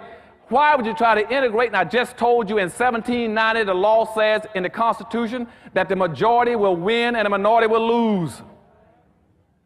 If the majority will win and the minority will lose, why would you ever do anything that breaks yourself into smaller pieces when you already a plan systematically program the minority? Now you got other people in a category called minority. You got women, gay, Hispanic, anything you want. Midgets, Hispanics, anything you want. But nobody goes by there and say how many you can have. You've ever heard anybody say we can only have so many women in the country, or so many midgets in the country, or so many gay in the country, or so many only thing they say is you must have is so many blacks. We're the only people. And see, and another thing you got to understand, I told you last time I was here, is that you got to remember that you are the only non-immigrants in America. The only non-immigrants. So when you start using a word for yourself, always call yourself a non-immigrant. Don't call yourself anything else other than that. Don't call yourself a minority. And to some degree, if you really want to be slick, I would even call myself an African American. Why not? I asked one girl in Texas, but she said, I noticed you never call yourself an African American. She said, I said, why? She said, why is that? I said, because I'm black. You see? She said, but why? But aren't you still an African American? I said, no. Because you see, when I go look at the definition of African American, the whole north part of Africa is a continent. That's not a country, that's a continent. People coming in from El Salvador, and they're El Salvadorians. When you say you're from Africa, I'm an African. Where in Africa?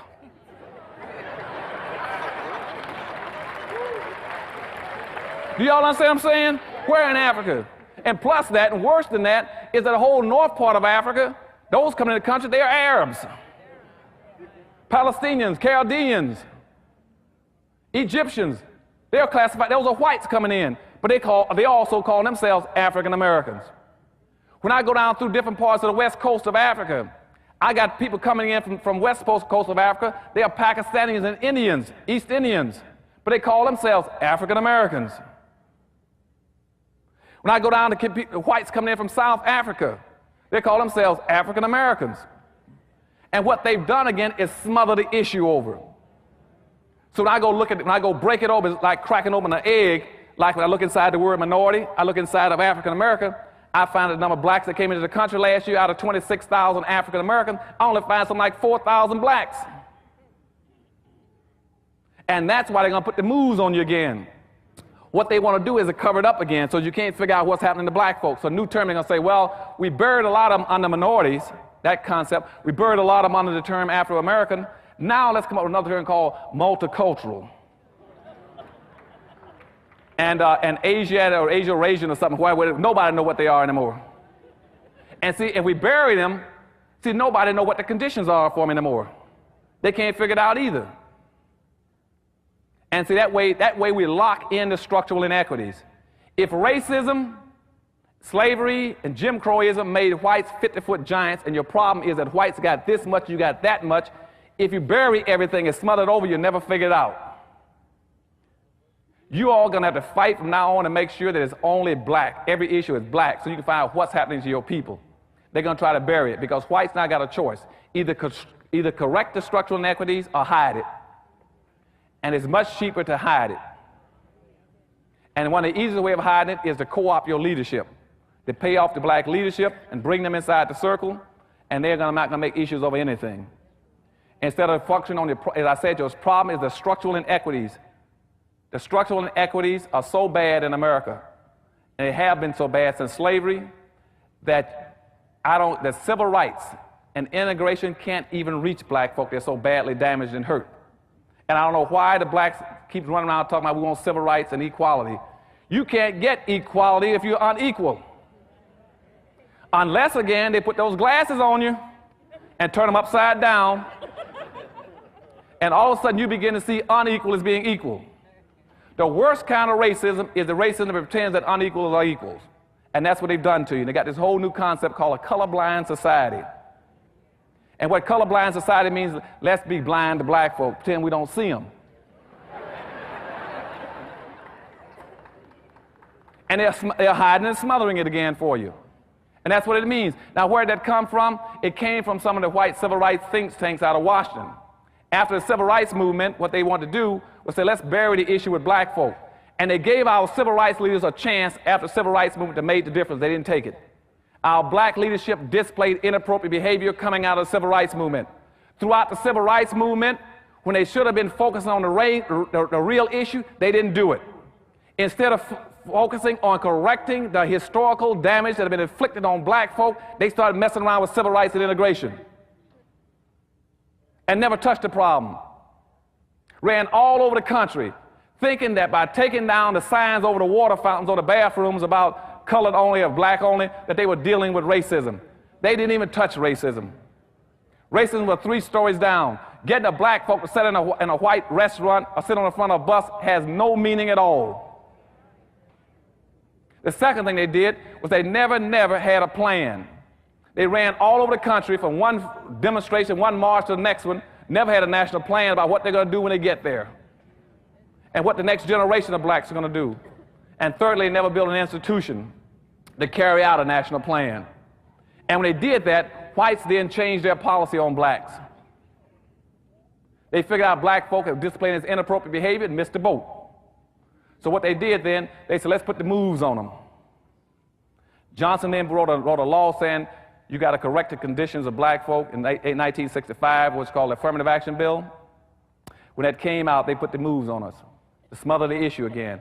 Affirmative action was supposed to have been intended to correct those structural inequities between blacks and whites that have occurred as a direct result of all those years of things I'm talking about. As soon as the bill came out, whites immediately started changing it and black leadership bought it. The issue was supposed to be going this way. Watch how they flip the glasses upside down on you. The issue was supposed to be correcting historical what has happened to blacks historically by racism and discrimination. They switched and said, let's not talk about historical, let's talk about present day and the future. You're supposed to have been dealing with racism, which means group-based. They said, no, forget about that, let's deal with individual discrimination. The issue was supposed to have been focusing on dealing with things that have happened to black folk. They changed it, no, let's deal with issues pertaining to everybody. Women, gays, handicapped, everything else. And when they did that, they destroyed affirmative action. Don't even waste your time even chasing affirmative action anymore. It's been destroyed. It was supposed to be helping black folk. Now, what the other groups did, they said, now that somebody put out a law to help black folk, how do we become equal to blacks? And that's when the Hispanics jumped up with this thing called Hispanic, the concept. Before that, we didn't have anything called Hispanic. But they thought in the early 60s that black folk might get some out of the civil rights movement. So what they did, they went to the table and came up with a whole term called Hispanic. They said, let's go all over the world and find everybody that speaks Spanish and pretend they're equal to black folk. And let's pretend that the Spanish language has been handicapped, Jim Crowed, enslaved, hung, lynched, decapitated, and everything else, and therefore is entitled to be treated like a black person. And they fabricated a new race called Hispanics. So now that means any person coming from Spain, Portugal, Philippines, any place, say, I'm a Hispanic, I'm equal to black folk. And the worst part about it, and then every time you hear a report about poverty, they'll go compare Hispanic poverty with black poverty. Nobody ever stops and hold a second, you got to quit playing that game, you're smothering the issue. The poverty on black folk is poverty that's been there for 400 years. That's the same old poverty they've been dealing with for 400 years, and you got rolling poverty. You keep having Hispanics coming into the country and comparing the poverty they're bringing into this country with the poverty that's been with black folk for 400 years.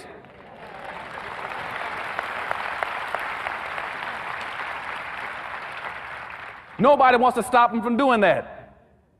Now people say, well, they got yes, but that's poverty they bring in here with them. Black folk didn't bring poverty with them. It was given to us as a gift.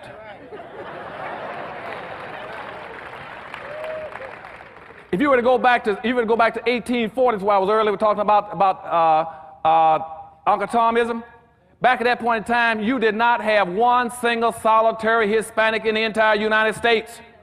But you had almost 5.5 million black folk that were enslaved, who had been enslaved for 250 years. You didn't have any Hispanics. By 1900, you had 100,000 Hispanics in the United States, but you got 11 million black folk. Now they got the same identical birth rate in 1900 up until today. Same identical birth rate. You got 100,000 Hispanics and 11 million black folk, and now they're going to pass black folk. Now somebody who can count past 3 should say, hold a second.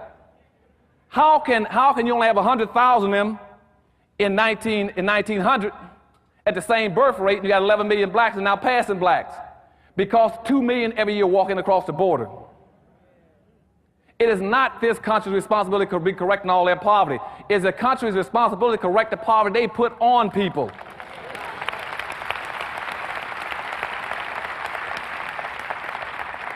The poverty, and see, if you go through history, you cannot find one single solitary instance where anybody else in this country have been denied access to the educational system, to the economic system, to the political system, to the social system, but black folk. Don't you let anybody compare themselves with you. And that's why I said a few minutes ago, use terms that isolate you and reconnect you with your history and give you a special uniqueness so that nobody can piggyback off of you. Use the word non-immigrant. If you're going to do wrong right. If you want to insist, for those in the audience who want to insist on using the word minority, then at least qualify and say we're the only involuntary minority, or we're the only planned minority. But don't use this term where it means everybody collectively, because the whole concept of minority means to confuse the issue and defuse any resources you could have gotten. Now, where does that come from as a minority? Let's deal with that concept a second. Now, at this point in time, black people have to understand in America that if you go back to the Constitution I was talking to you about earlier, the Federalist Papers were the document upon which the Constitution was drafted. The Federalist Papers said this, that if you're going to have a social democracy where the rule is that the majority will win and the minority will lose, then the majority has some obligations. First of all, if you use that social democracy that we're currently using, the majority have these obligations. One, it is the majority's responsibility to protect the rights of the minority. It is not your right as a minority to keep going out here marching and demonstrating. It is the dominant white society to make sure you got everything you need. That's their obligation. Point 2 in the Federalist Papers that gave the structure for the Constitution, it also says that if you use a social democracy like we have in the United States, that you cannot do anything to stop the minority from becoming the majority. And immediately after that Constitution went into effect, within a year, they enacted the immigration law to put a zero quota on blacks to make sure they stay a minority. They violated the Constitution in 1 year to make sure that you become a permanent minority. And I have not heard one black legal scholar in the United States make that an issue. None of them made it an issue. That's inappropriate behavior on the part of our legal scholars in this country.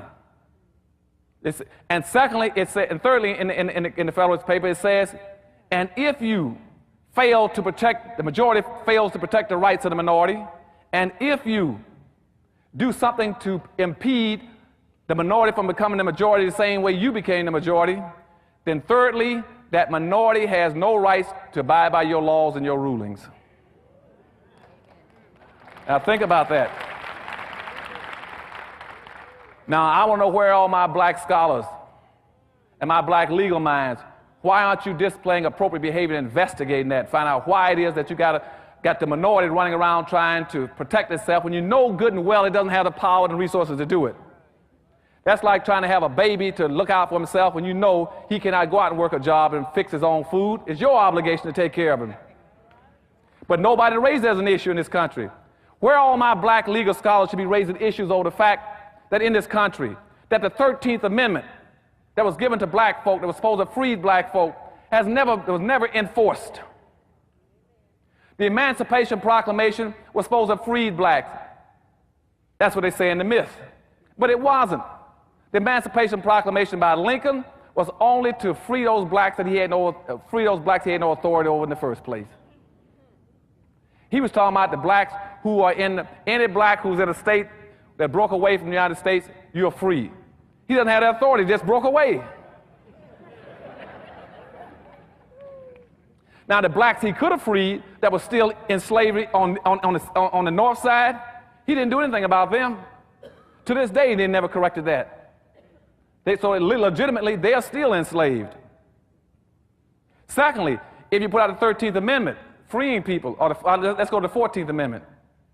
If you go to the 14th Amendment, the 14th Amendment saying they hereby, forbade any kind of involuntary servitude. Then they stuck a clause in there, except when duly have been prosecuted and charged. You know what that means? What that meant was then that any white in the South who wanted to re-enslave black folk, all they had to do was come up with a charge and he can re-enslave you. And what the South did immediately after the 14th Amendment went into process, they passed what's called a Black Codes in 1865 and 66. The Black Codes then said that any black person who used to be a slave, who's now free, he must be able to show me he has a contract for employment in his hand by the 1st of January. Or therefore I can arrest you and charge you with vagrancy and put you back into a plantation and slave you again. Now, all the people knew that. They didn't raise any cane about it. Today, that's still a part of our Constitution. I don't hear my black scholars. Where's the appropriate behavior? Now, why is that important now when I talk about appropriate behavior? Because now there's a bill on the Hill where some white conservatives now want to lay claim to the 14th Amendment and say they're going to write a law called Equal Opportunity Act. What they're going to say now is that bill can be used for whites too, so that you can now not infringe on their rights. And what black folks should have done is gone back to the slaughterhouse case in 1872, which says that the 14th Amendment was strictly written for black people. That's what, see, in other words, whites are using the 14th Amendment for reverse discrimination charges against black folk. Now, you all follow me through on this. How can you allow somebody, if something is written on this side to help save you from this guy, how can you let him take the same law and knock your brains out on the other side with it? Am I losing you all on this now? So how can whites come around now and claim use of the 14th Amendment that was written to protect black folk from whites? And now whites are taking it and use it to hit blacks with it. Where are my black lawyers and judges? And you got a black sitting on the Supreme Court now, it keeps ruling, talking about he's a constitutional authority based on the Constitution. I'm just telling you, the Constitution is knocking our brains out. I don't need no more Constitution.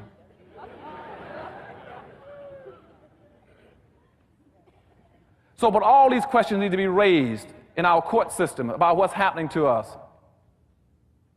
And nobody's doing that. So in the bottom line, what I'm saying to you is that we got major problems in society, but we keep doing all these things wrong. We are poor and impoverished because we don't build communities, as I told you a few minutes ago.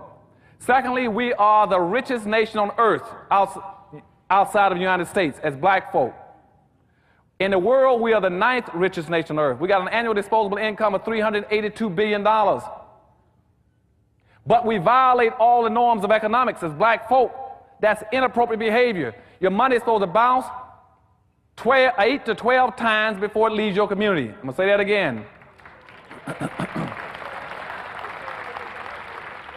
Black money is supposed to bounce 8 to 12 times. That means it must go through at least 8 to 12 black hands before it gets out of the Crenshaw neighborhood. 8 to 12 times. And it doesn't. Black money does not bounce one time. As soon as a black person gets paid, he's got this inexcusable denial in his mind, saying, as soon as I get paid, I'm going to run over every other black and get into the suburbs to spend it in a white store, in a white mall.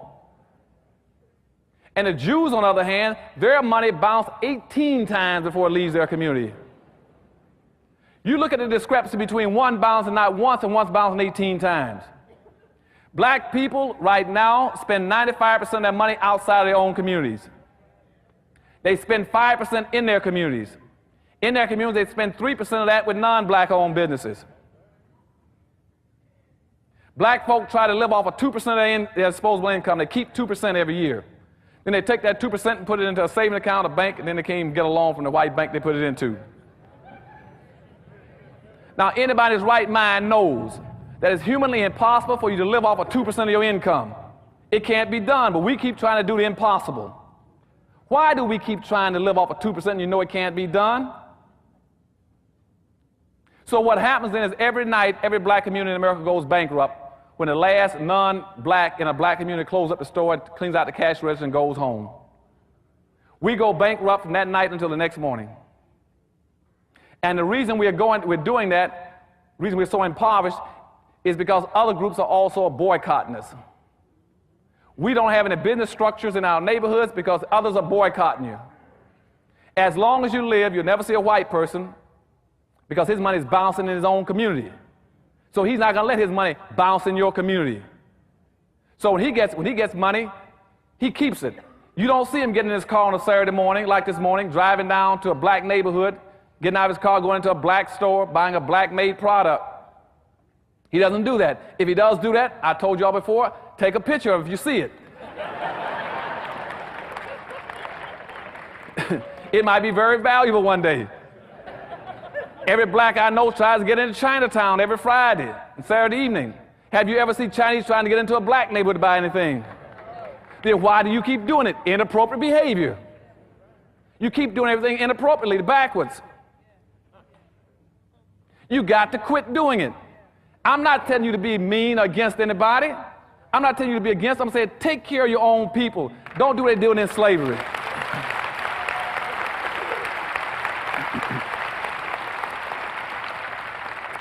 And an instance of that, let me jump back into history again. On the eve of the Civil War, we had over 6,200 blacks in America that owned other slaves. 6,200 blacks were slave owners. Now, let me break that down a little more specific for if you don't understand what I'm talking about, not looking out for your own people, inappropriate behavior. Same thing out of Africa. They never changed all these things, still doing the same thing in this brainwashing, seeing things upside down. In New Orleans, for instance, in New Orleans, I only had 842 blacks in the city at the time. And out of the 842, 612 of them owned slaves. Because they thought they were of a different color. They called themselves Creole and mulatto, so they wouldn't enslave the rest of their people. And when blacks tried to break free in New Orleans, out in the parish, in Jefferson Parish, the blacks went and joined the whites to put down a black revolt. And not only did they put it down, they helped slaughter the blacks. They chopped our heads off and put a head on a pole or something like every 100 yards, all leading all the way into New Orleans. That's inappropriate behavior of our people. Keep doing it in your own people. Then trying to find justifiable reasons. When the day you do the same thing, it's inappropriate behavior, same kind of behavior pattern, you're still killing your people. When I asked, why don't you go to a black store and spend your money at a black store? They said, Doctor, I want to go to a store. I don't want to go to a store. Why? I said, well, he sells it costs too much. He charges more than the guy 3 doors down. I said, who's the guy 3 doors down? Well, he's Chinese. I said, who's the guy? Well, he's black. See, that's inappropriate behavior because they don't understand what we call cost-benefit analysis, which means where are you getting the greatest benefit?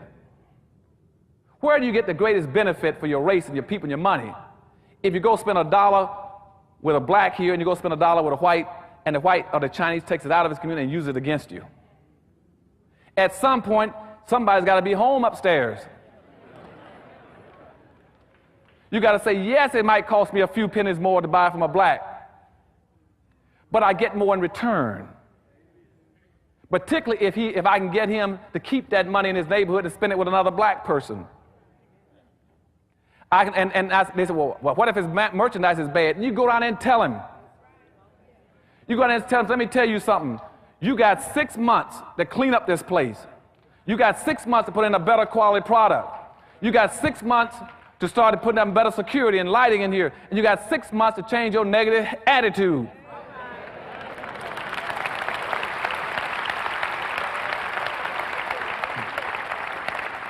And hold him accountable.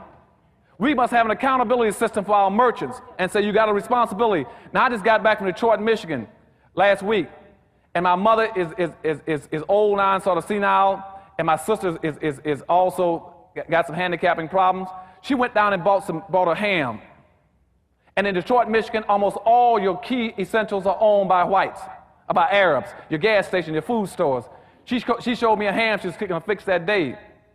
And she said, this doesn't look right. She said, will you take a look at it for me? I looked at it, and it had that slime on it. I said, where'd you get that? She said, I got it from Savon's Arab store down the street there where they sell the groceries. And I'd already looked in it, and I could smell the rotten meat when I come in the store. And it's all the stores in the city, because they're not black-owned stores. I said, cut that ham open, let me see it.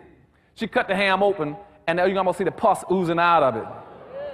And said, I'm going back on the radio in about 2 days back in Detroit. I'm going to ask every black in that city to close down all those darn stores. They got to quit doing that to black folk. And they go over and buy old vegetables from the main supermarket and bring them to the black neighborhoods. And I said, some black leadership, and this city has got a black mayor, a black city council, a black chief of police, a black school superintendent, a black mayor. How can you let people sell your people? Like my mother, an 80-year-old woman, sell her infested rotten meat with maggots in it. Inappropriate behavior. And they keep saying, well, Dr. Anderson, we're electing the blacks, they're going downtown, they're representing, then pull them out of office. You get people out of office, don't support anybody in your community that won't support you in the black community. I don't care what color he is. Pull them out of office. How do you pull them off? You pull them out of office through accountability, recalls, and if you can't get to them, boycott whoever puts them in office. We got to get wealth and power as quick as we can if we're going to survive. The time is running out. We need money. We don't need jobs, we need money.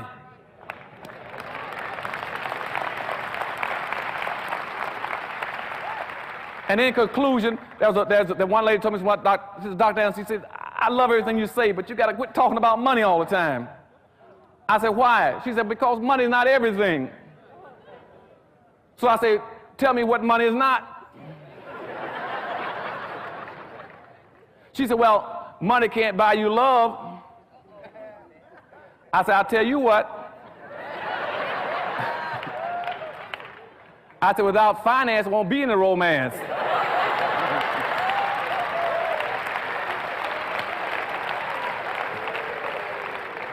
She said, you know, you can make all those smart statements you want. I tell you what, I bet you money won't take you to heaven. I said, I tell you what, you let money take me as far as it can, I'll get off and walk the rest of the way.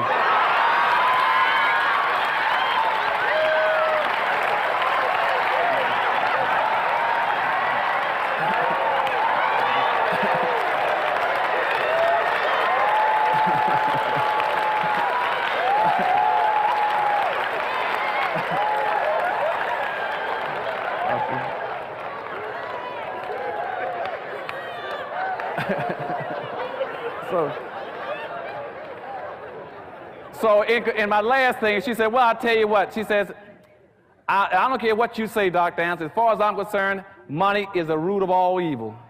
I said, you're right. I said, because when I don't have any money and my people don't have anything, I am evil. Okay? So I thank you and I love you.